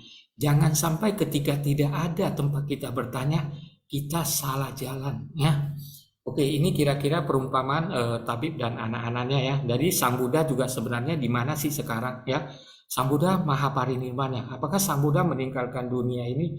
Tidak ya. Sang Buddha merupakan guru yang bertanggung jawab terhadap dunia saha ini. Sang Buddha tidak kemana-mana. Hanya kita tidak tahu wujud fisiknya di mana, tetapi kita tahu ajaran Sang Buddha ada di depan kita ya, ada bersama dengan master yang siap mengajarkan kita. Ada sepuh-sepuh yang hari Kamis siap menjawab permasalahan dan pertanyaan sesium CC ya. Jadi mungkin ini sharing saya hari ini karena nih ya sesium CC boleh menjawab di chat room. Kira-kira dari 7 perumpamaan ini, mulai dari anak-anak yang tersesat di rumah terbakar, anak-anak yang tersesat di 5 alam kelahiran, anak miskin, orang mabuk, kemudian anak-anak yang keracunan, semuanya sebenarnya sangat sadis sesium CC. Karena ini bukan menyangkut satu teks dalam satu perumpamaan, tapi ini menyangkut kehidupan kita dari kehidupan ke kehidupan. Ya, kanin sesium CC, kanin holai sesium. Kanannya Sucing Sisyong, nah, luar biasa ya Sucing CC. Jadi kita semakin paham lagi tentang perumpamaan-perumpamaan ini ya. Jadi metode terampil, atau kalau nggak salah ada yang sebut upaya kausalia. Jadi ini memang untuk mengingatkan kita dengan berbagai cara, Mungkin satu perumpamaan aja nggak cukup ya. Ya, jadi dibuatlah ada banyak perumpamaan-perumpamaan. Kenapa bisa sampai 7 saya nggak tahu, tapi artinya berulang-ulang ada perumpamaan-perumpamaan karena memang kapasitas kita, daya serap kita masih sangat dianggap belum cukup ya. Jadi tanaman-tanaman itu ya, bentar ya, di sini ada yang tanya, saya bingung sesiung apa nih? Bentar ya. Mana tadi pertanyaannya mana ya? Saya bingung sesiung. Ankan en suceng sesiung. Mungkin saya perumpamaan tanaman kecil kali ya. Maksudnya gimana nih ya? Oh, maksudnya eh, Suci Gunawati mendingan sharing aja ya. Jadi pertanyaannya saya bacanya juga bingung juga. Saya nggak mau menduga-duga nih. Lebih baik nanti Suci Gunawati sharing aja ya. Jadi apa yang Suceng sharingkan kepada kita, kita serap. Dan jika ada yang belum mengerti, inilah saatnya untuk bertanya. Silakan. Ada yang mau bertanya, ada yang mau sharing? Ya, Gunawati Suci mau bertanya, silakan. Pagi ya, Hoklai Ya, pagi. Sesiung. Pagi. Pagi Sesiung Suciemen, Kanen Sangren Kaise. Salam sehat dan bahagia selalu ya. Tadi kan kalau saya nggak salah dengar ya Siung, tadi kan Sesiung bilang coba kita masuk di mana gitu. Saya pikir di rumah, saya ibarat rumah yang rumah terbakar perumpamaan satu, juga saya ada sedikit-sedikit lah ya. Kalau dibilang semua ya mungkin dari 7 perumpamaan ya mungkin ya termasuk juga gitu. Jadi suruh jawab yang saya termasuk yang mana, makanya saya bingung gitu Siung. Oh, iya ya. Aduh saya sih sangat kangen ya Suceng tuh bisa, saya juga baru tahu kok di bab 3 ini perumpamaannya anak itu ya rumah terbakar ya. Di bab 4 saya juga baru tahu Siung, karena saya memang nggak pernah membaca ya, apalagi membaca Sutra Trata ya yang dari 28 bab itu ya. Saya cuma bab 1 pendahuluan, bab 2, bab 3 ada tuh ya. Saya mencatatnya, tapi saya baru hari ini tahu kalau ternyata bab 3 itu perumpamaan rumah terbakar, bab 4 perumpamaan anak malang gitu ya. Makanya saya sih selalu berusaha, karena di dalam kebingungan saya ya nanti saya pasti ada bertanya-tanya juga ya. Di dalam kebingungan saya ini saya selalu berusaha untuk memahami gitu. Jadi pada dasarnya saya mau mendengar ya, saya mau selalu mendengar ya. Saya mau selalu memahami ya, menghayati ya, dan Master juga selalu berharap jangan cuma mendengar dan memahami saja tanpa tindakan nyata ya. Memang kita kalau menguji apakah dharma kita sudah ada sih, apakah kerisauan kita masih ada ya, pasti ya, yang namanya kerisauan setiap hari ya selalu ada ya. Cuma kalau kita sudah semakin sering ya mendengar ya, itu mungkin kita bisa sudahlah gitu. Yang biasanya kita apa juga mau ini ya, hal-hal yang tidak baik gitu, kita mau telusuri ini kenapa bisa begini ya, saya nggak terima gitu. Tapi kalau sekarang sudahlah, tapi kadang-kadang berpikir juga, kalau saya berpikir ya sudahlah, ngapain juga sih dipusingin jadi membuat karma buruk yang baru. Tapi berpikir lagi, jangan-jangan saya nanti jadi membuat orang lain menciptakan karma buruk gitu ya. Nah itulah kadang-kadang kerisauan batin kita ya setiap harinya ya. Seperti tadi juga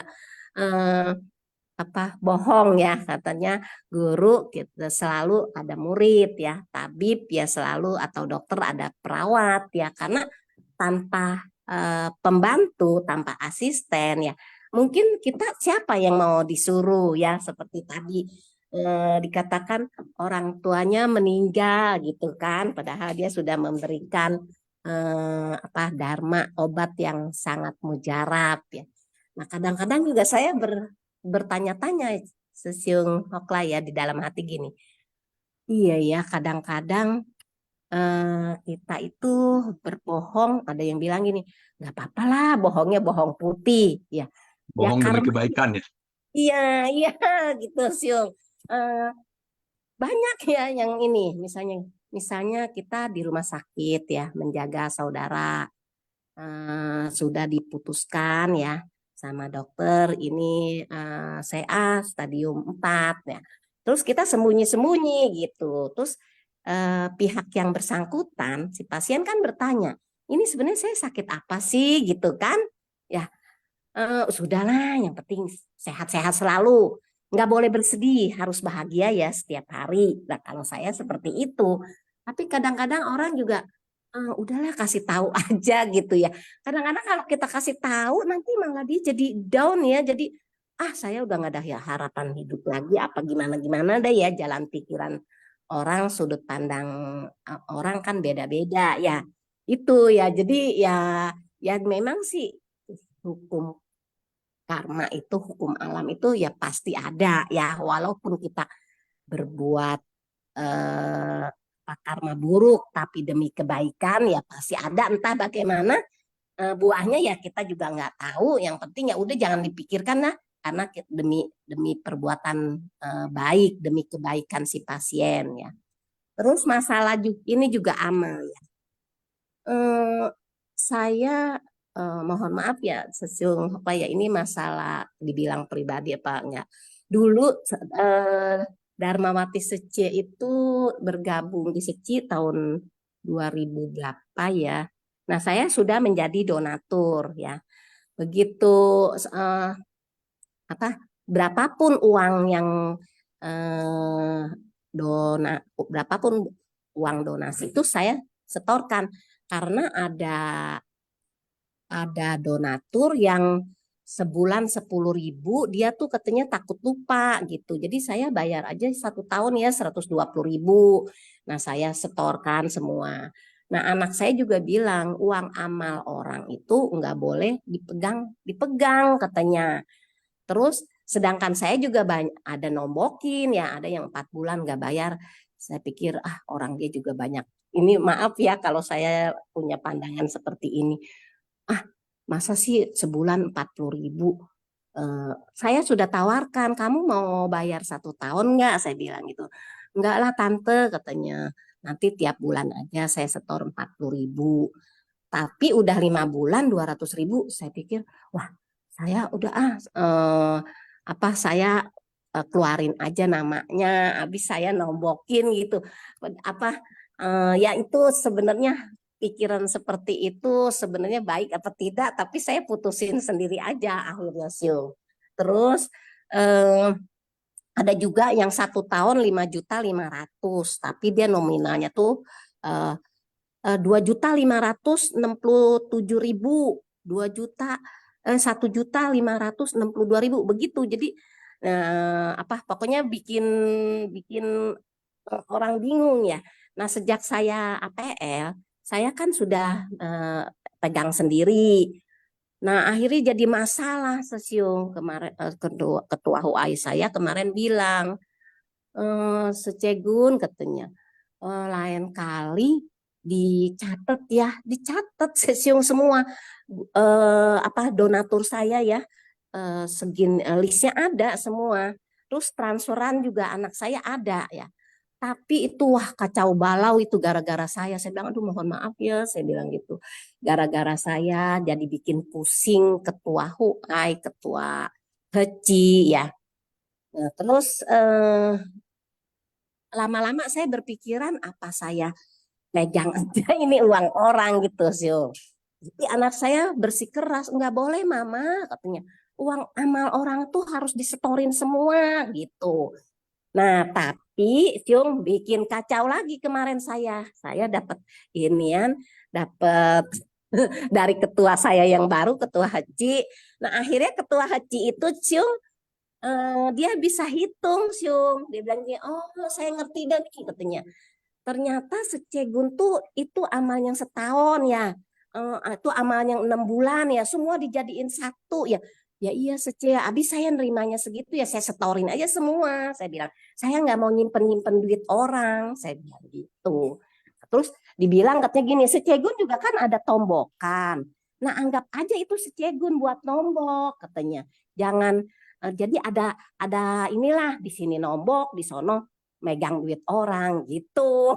Tapi anak saya nggak mau, Syung. Nah makanya ya kebenaran di sini ada sharing ya, jadi saya bertanya. Itu Syung, bagaimana kira-kira ya gimana ya, maksudnya bikin pusing yayasan, tapi di pihak keluarga saya ini anak saya nggak boleh katanya megang uang orang tuh. nggak ini mah, katanya setorin aja semua apa yang mama dapat 120.000 ya mama tulis. Ini amal 1 tahun atas nama saya. Ini atas amal 1 tahun atas nama ini. Ini amal 6 bulan atas nama ini. Tuh. Nah, teman saya juga amalnya itu teman-temannya setahun sekali, Siung. Ya, itu saja ya, Siung. Oke, Mungkin di sini baik ya sesi Sece diskusi Gunawati.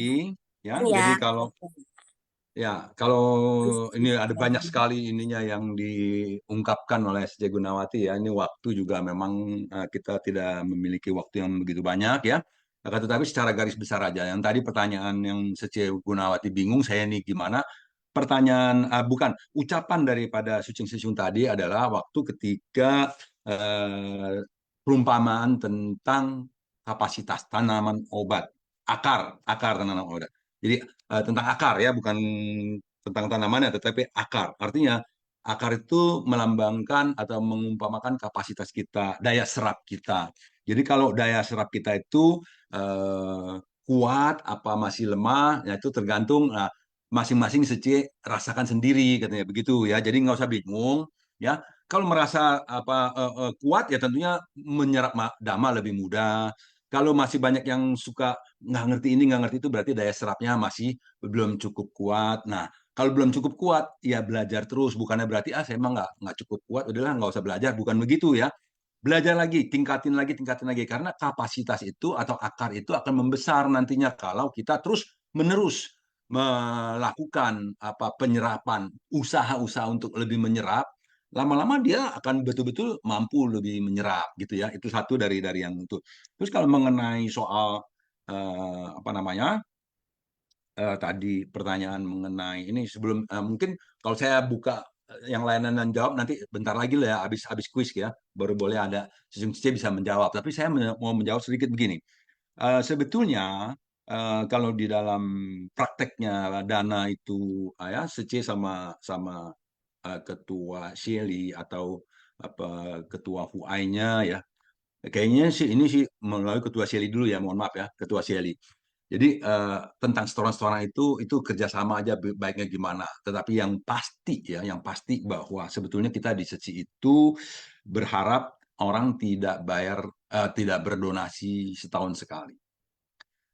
Ya, kita berharap dia bisa berdonasi sebulan sekali, sehingga setiap bulan dia berpikir untuk melakukan sebuah kebajikan. Jadi bukan semua setahun sekali berpikir mau melakukan kebajikan, enggak. Jadi setiap bulan dia akan mengungkapkan keinginannya untuk berdana.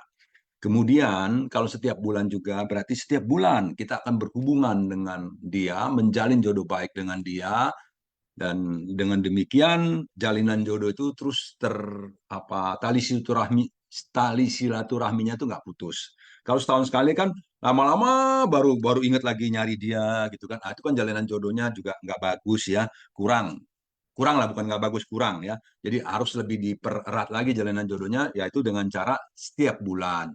Dan kita boleh juga katakan kalau dia nggak mau repot, bilangin ini bukan soal repot nggak repot, ini soalnya adalah mengungkapkan apa yang kita inginkan ya, yang bahwa kita ingin berbuat kebajikan. Jangan setahun sekali berbuat kebajikan, sebulan sekali. Master berkepesan bahkan kalau bisa tiap hari, makanya dibuatlah celengan bambu. Setiap hari kita nyelengin. Setiap hari loh.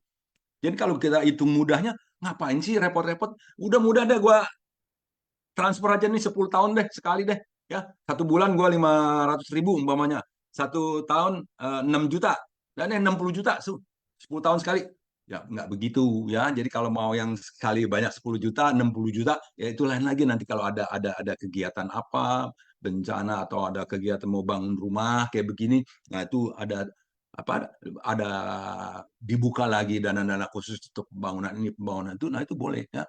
Jadi artinya meskipun jauh di mana di luar kota, sekarang kan itu kan transfer kan gampang ya, transfer. Kalau memangnya takut ngumpulin sendiri, kalau nggak salah sekarang kita juga boleh pakai ada apa namanya ada virtual account, ada lagi sekarang lagi bahkan pakai kiri segala macam ya, berbagai metode lah dibuat. Kira-kira itu sih yang dari saya, karena ini waktu juga ya. Saya tidak bisa panjang-panjang, nanti lain kali atau Sece bisa lebih banyak menjalin jodoh baik dengan ketua Selinya, bagaimana tata cara soal apa namanya donasi ini, dan Sece boleh mengungkapkan kesulitan-kesulitan Sece seperti apa. Barangkali ketua Selinya nanti bisa memberikan bimbingan-bimbingan kepada Sece bagaimana sebaiknya mengelola dana ini. Demikian ya. Oke, inilah dia saling bekerja sama. Kanan ya, sesung Cece. Jadi kita lanjut ke kuis dulu ya. Setelah itu baru kita akan masuk lagi ke sesi sharing. Silakan host. Cara menjawab kuis seperti biasa diketik di chat room everyone, format jawaban, nomor soal jawaban ya. Demikian seperti biasanya. Oke, kita mulai.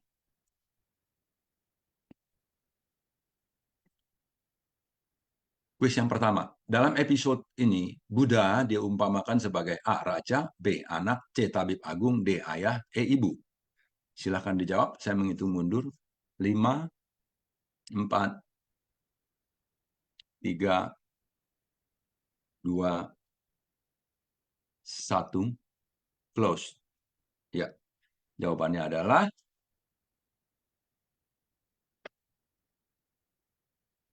Tabib Agung. Ya, yang kedua.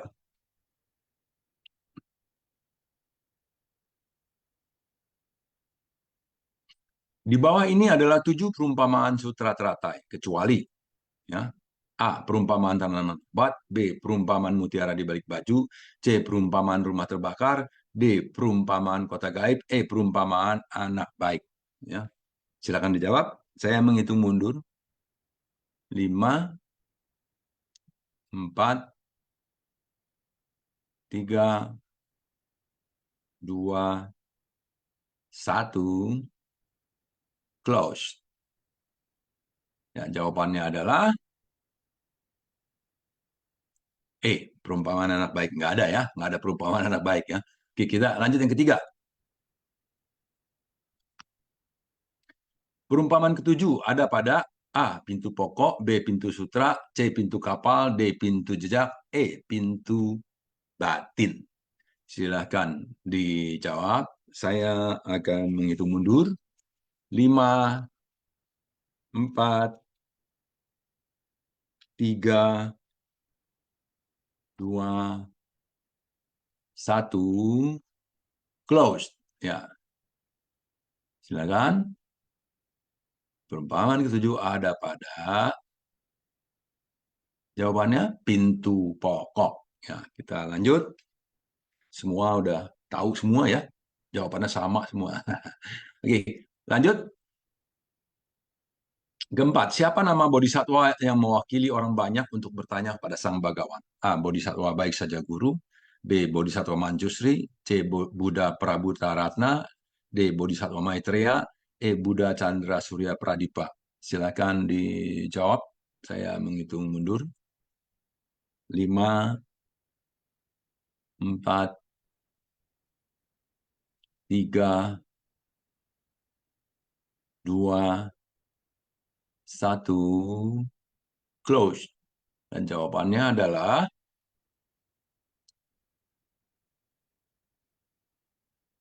Bodhisatwa Maitreya. Ya, jadi Bodhisatwa yang Maitreya mewakili orang banyak bertanya pada Sang Bhagawan. Oke, kita lanjut. Di bab manakah membahas para murid menyatakan akan ke dunia lain untuk menyebarkan sutra teratai? A. Bab bermunculan dari dalam bumi. B. Bab ajakan penegakan. C. Bab kemunculan stupa mustika. D. Bab panjangnya usia Tathagata. E. Bab perumpamaan. Silakan dijawab. Saya akan menghitung mundur. 5, 4, 3, 2, 1, close. Jawabannya adalah di bab ajakan penegakan. Kita lanjut yang ke-6.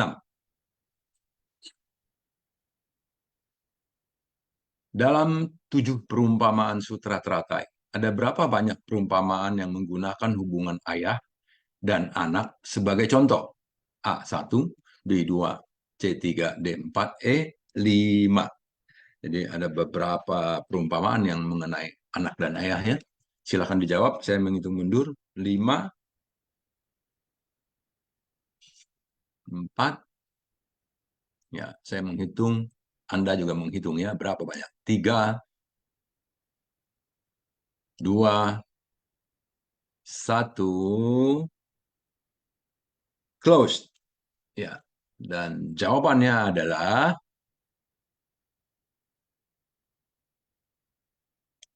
3. Ya, jadi ada perumpamaan ayah dan anak ya, perumpamaan anak miskin ya. Anak miskin tadi itu satu, perumpamaan apa lagi? Perumpamaan tabib ya dan anak-anaknya. Satu lagi apa? Perumpamaan apa? Mutiara di balik baju ya? Atau apa ya? Oh, rumah terbakar ya. Oh iya, rumah terbakar ya. Jadi ayah dan anak ya sebagai contoh ya, benar-benar.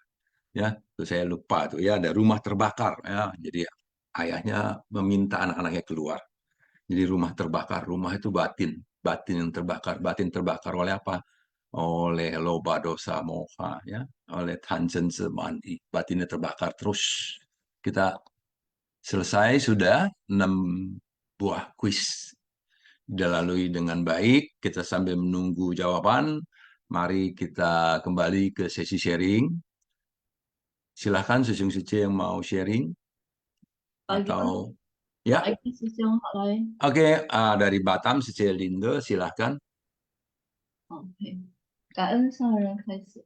Pagi semua siswa suci. Masih suasana Imlek ya, izinkan saya ucapkan新年快乐,平安喜乐. Oke, jadi hari ini tentang perumpamaan dalam Sutra Terata ya, tentang tabib agung dan anak-anak yang keracunan. Kalian semua siswa suci yang telah sharing ya. Hari ini yang saya dapat adalah Buddha ibaratkan sebagai guru, ya, orang tua kita, sebagai tabib agung yang tidak membosan-bosankan, yang selalu menginginkan, ya, yang selalu mengobati, merawat anak-anak. Mengapa demikian? Karena anak-anak masih dalam keracunan ya, masih belum mengerti ya tentang Buddha Dharma. Ya, jadi anak-anak tidak perlu bingung, ragu karena sejelas-jelasnya menginginkan anak-anak selalu harus mewariskan Dharma sesuai dengan Dharma sejati, menghargai Buddha Dharma dengan bersungguh hati, harus memiliki obat yang baik, ya, mengonsumsi dengan sendiri, ya, dengan bertobat, bervegetarian, yang dan menaati sila, harus mempraktikkan dengan nyata dalam kehidupan sehari-hari. Ya, ketika ada bertemu ya dengan batu-batu kecil, ya kita berpikir dah itu sudah lewat, tidak ada apa-apa lagi. Itu memang jalan yang harus dilewati. Jalan di dunia ini tidak mungkin semuanya tidak lancar ya. Semuanya harus juga kita melewati, seperti air sungai ya, air sungai yang selalu banyak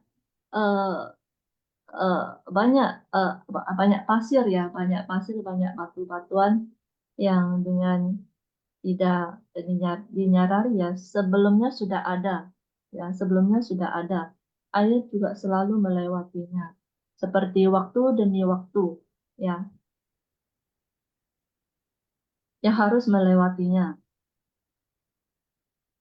Usia manusia juga begitu ya, sehari sedetik dengan tidak sadar, yang selalu juga melewatinya. Harus membangkitkan dengan tekad luhur dan membangun ikhlak agung. Dunia saha ini sangat membutuhkan bodhisattva. Semakin banyak bodhisattva yang melatih diri, dunia saha ini akan selalu menjadi aman dan tentram. Ya, oke, gitu saja kalian semua. Ya, kanan ya, Cece Linda ya. Ya, dunia membutuhkan bodhisatwa ya. Jadi bodhisatwa sebagai perantara, sebagai pembimbing, sebagai guide ya. Jadi seperti kalau orang-orang mau wisata ya ke tempat-tempat yang belum dikenalnya, belum diketahui, tentunya butuh guide ya. Itulah ya, jadi para bodhisatta sebagai guide ya. Membantu, memberikan bimbingan, memberikan penerangan ya. Sebab itu para bodhisattanya juga harus belajar, harus mampu mempraktekkan apa yang dikatakannya. Baik, ini pemenang sudah ada.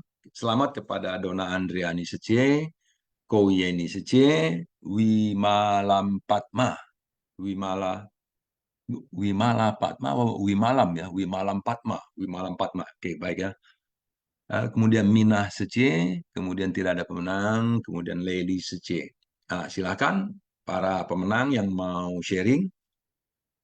Ada yang dari para pemenang kesempatan untuk sharing, menjalin jodoh baik dengan kita semua, belajar untuk berbagi, apapun juga itu ya. Silahkan.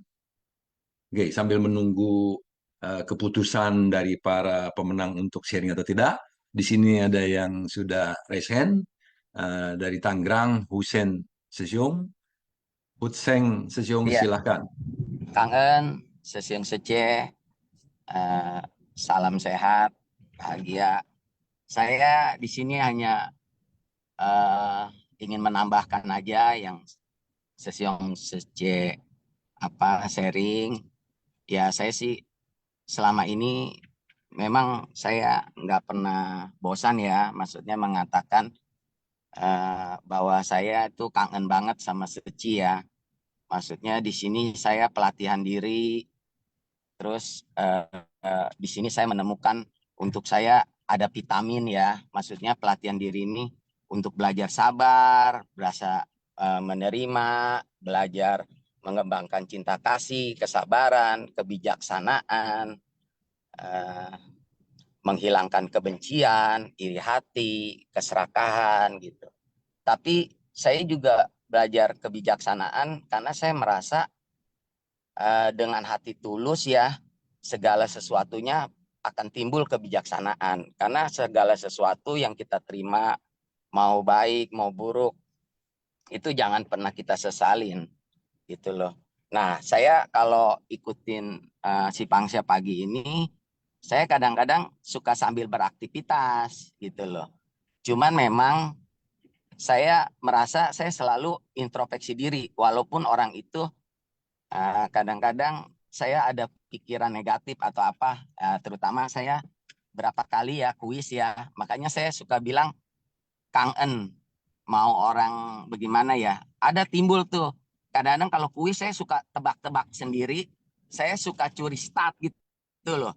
Berapa kali saya curi start tapi saya nggak jadi pemenang, tapi saya anggap itu cobaan buat saya, mungkin saya melanggar curi start gitu loh. Jadi nggak pernah jadi pemenang, dicantumin sama jurinya. Tapi saya selalu bilang Kang En, walaupun pikiran saya jelek, negatif keluar, tapi saya berusaha untuk berpikiran positif gitu loh.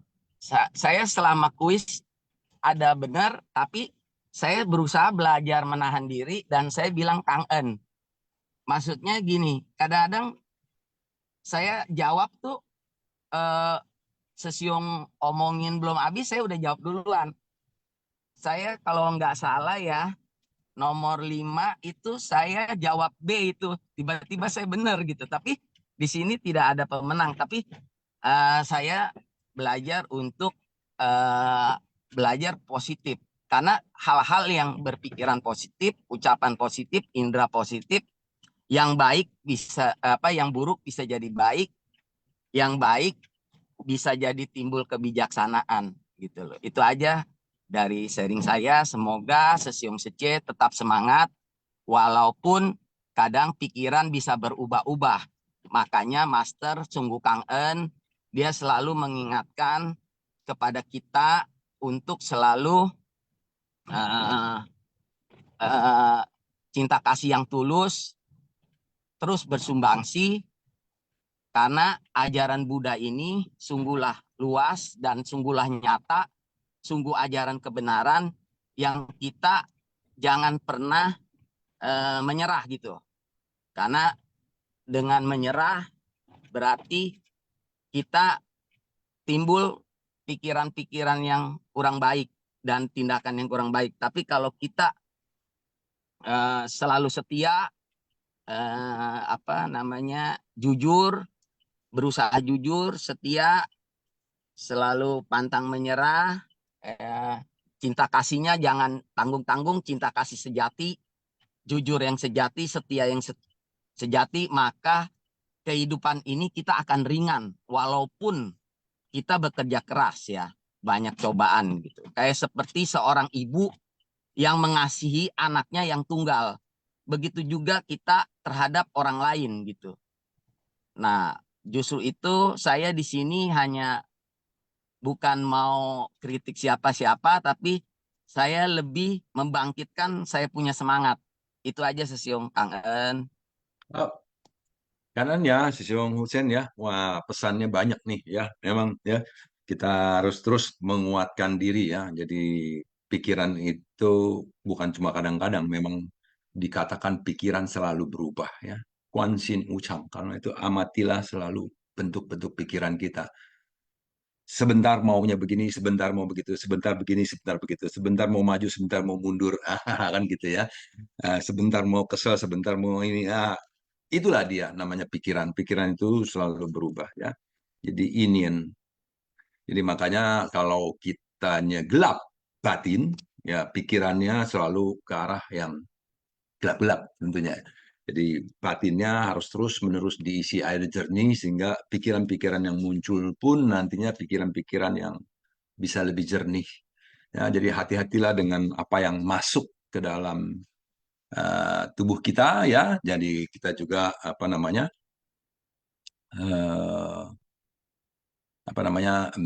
berhati-hati selalu ya dengan apa yang masuk, sehingga yang masuk itu nanti bisa membuat segala sesuatu yang keluar. Bentar ya, saya lihat ada apa nih? Ada yang ini mana ya tadi ya? Saya lihat ada pop up. Maaf, Husen Sisiung nggak kelihatan. Sisiung jawab untuk soal nomor 5. Sisiung jawab mungkin tidak jadi. Oh ya, jadi jawaban Husen Sisiung memang dia mungkin memang nggak dijawab ke everyone. Dia hanya menjawab sendiri gitu kali ya. Tadi dia bilang diam-diam dia jawab sendiri gitu. Tapi dia tidak tulis di ini kali. Nggak apa-apa ya, Cun Secie. Baik. Oke. Ada lagi yang mau sharing? Silakan. Masih ada waktu beberapa menit aja. Mau dimanfaatkan waktunya? Atau kalau tidak ada lagi, nanti... Ya, Rosi Secie, silakan. Iya, saya hari ini sukacita mendengar sharing Sesiung, Suceng Sesiung maupun Sesiung Sejeman. Jadi saya izin berbagi kan en sangat kaise kan en Sesiung Sejeman kan en hok lai Sesiung. Jadi yang saya dapatkan bahwa pertama yaitu mengenai sharing Seje, yaitu berhati-hati terhadap jebakan-jebakan yang ada di dunia ini. Ada 84.000 kerisauan yang masing-masing alami saat berinteraksi di dunia ini. Jadi setiap organisasi ada aturan yang sudah dikeluarkan dengan hasil kebijaksanaan bersama. Maka komunikasikanlah erat dengan pembimbing. Jadi intinya tidak menimbulkan kerisauan batin. Yang di sini catatan bahwa jangan sampai munculnya niat buruk dan catatannya menjaga tetap selalu berada di arah yang benar, seperti sharing dari Husen Sesiung. Sesiung, saya dapatkan bahwa Sesiung di sini adalah semua pemenang. Pemenang atas apa? Pemenang atas pikiran-pikiran yang buruk yang hampir muncul, tetapi mampu disadari dan dievaluasi, diteliti, dan akhirnya berubah menjadi pikiran yang positif. sehingga kita semua semoga bisa bertahap memakan obat-obat yang diberikan Tabib Agung, sehingga anak-anaknya yang tadinya tidak tahu dirinya sakit, ini adalah sakit, menjadi sakit dengan meneliti ke dalam diri. Sehingga yang tadinya tabiat buruk akibat dari kebiasaan-kebiasaan menumpuk pikiran-pikiran negatif yang muncul, yang tidak dikeluarkan hingga menjadi suatu karakter sifat yang sulit dirubah, karena itu maka penyakit batin yang awal harus segera dilenyapkan dengan pembimbing Tabib Agung, dan juga mendengarkan dhamma dan juga meminum obat dhamma tersebut. Kanan sama kanan semuanya kanan.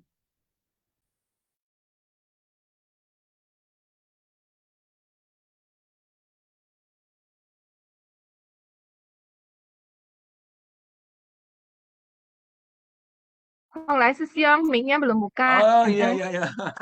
Oke, kanan. Nah, tadi dimatiin, ya ya. Baik, jadi pesan juga dari Rosi Wenisice agar kita terus lebih giat minum obatnya ya. Jadi artinya menyerap dharma lah ya. Jadi dengan demikian kita betul-betul bisa melatih diri dengan lebih baik ya. Karena dengan obat-obatan inilah bahan-bahan untuk pelatihan diri kita, sehingga kita betul-betul bisa terus menjadi bodhisatwa dunia ya, bodhisatwa dunia ya. Kita menjadi bodhisatwa dunia di dalam dunia ini, membantu guru kita, juga membantu diri kita sendiri, juga membantu orang lain, membantu guru, membantu diri kita sendiri juga, agar kita terus menggarap berkah dan kebijaksanaan tanpa henti, sehingga akhirnya bisa mencapai pencapaian yang ingin dicapai ya. Kalau kita di jalan kebudayaan ini, jalan kebudayaan ya mencapainya nanti ya kebudayaan ya, mencapai kebodian lagi, mendapatkan pencerahan ya, seperti itu. Demikian karena waktu juga ya, sudah jam 9 lewat, kita sudahi pertemuan kita pagi ini dengan pembacaan kosakata. Silahkan, host.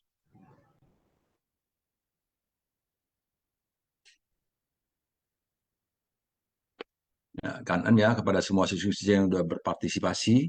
Host, silakan kita kosakata. Siapa yang baca hari ini?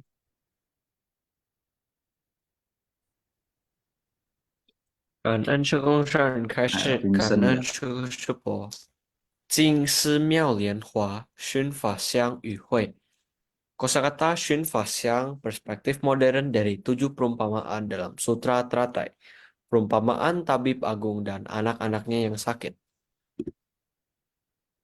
Mao Tie Jompo, Liang Yi, Tabib Budiman, Xu Han Wen Nuan. Mengusir dingin dan menyapa hangat atau memberikan perhatian. Ji jejak, Ke Xun ditelusuri, Wan Ju menolak dengan bijak. I Tie Yao, 1 dosis obat. Tian Kuang, gila atau sakit ingatan. Yao Yin, bahan pemancing atau bahan yang ditambahkan untuk menambah efektivitas obat. Yuan Yuan, hubungan atau kaitan. Ke Si, mati di tanah asing. 5毛钱能救人, 50 sen bisa menolong orang. Ji liao, dosis obat. Han liu jia bei, mandi keringat. 5回, 无忧, tanpa sesal dan tanpa khawatir. 非说不可, mesti diucapkan. He xiang, hu mo he, menggabungkan wujud untuk memadukan hati. Li ti liu li, tong xin yuan. Sistem kerelawanan seperti bola kristal lapis lazuli berporos sama. Xin pan, benak berpikiran. Fei su bu ke, wajib bervegetarian. 感恩这个师伯，早上好。好，感恩 Vincent 师兄，早上好。Jadi demikian, selesailah sudah pertemuan kita hari ini. Semoga kita semuanya mendapatkan apa yang ingin kita dapatkan. Baik, mari kita sama-sama berdiri. Xing qi li. Xing he zhang. Xiang huo pusa. Mana ini hostnya? Maaf ya. Ya, xing qi li, xing he zhang. Xiang huo pusa, ji sang ren, xing san wen xun li. Wen xun. Zai wen xun. San wen xun. Amitofo,请坐。Jalan, terima kasih semuanya. Selamat pagi, selamat beraktivitas. 阿弥陀佛， Semoga 感恩什么师兄师姐，师姐， baik, kanan. Yang belum absen, silahkan di absen ya. Oke, kanan. 佛佛感恩师兄师姐们，感恩师兄的学来，感恩。 Cảm ơn Hội Thánh Sư Trường, cảm ơn. Cảm ơn cha chiên.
Just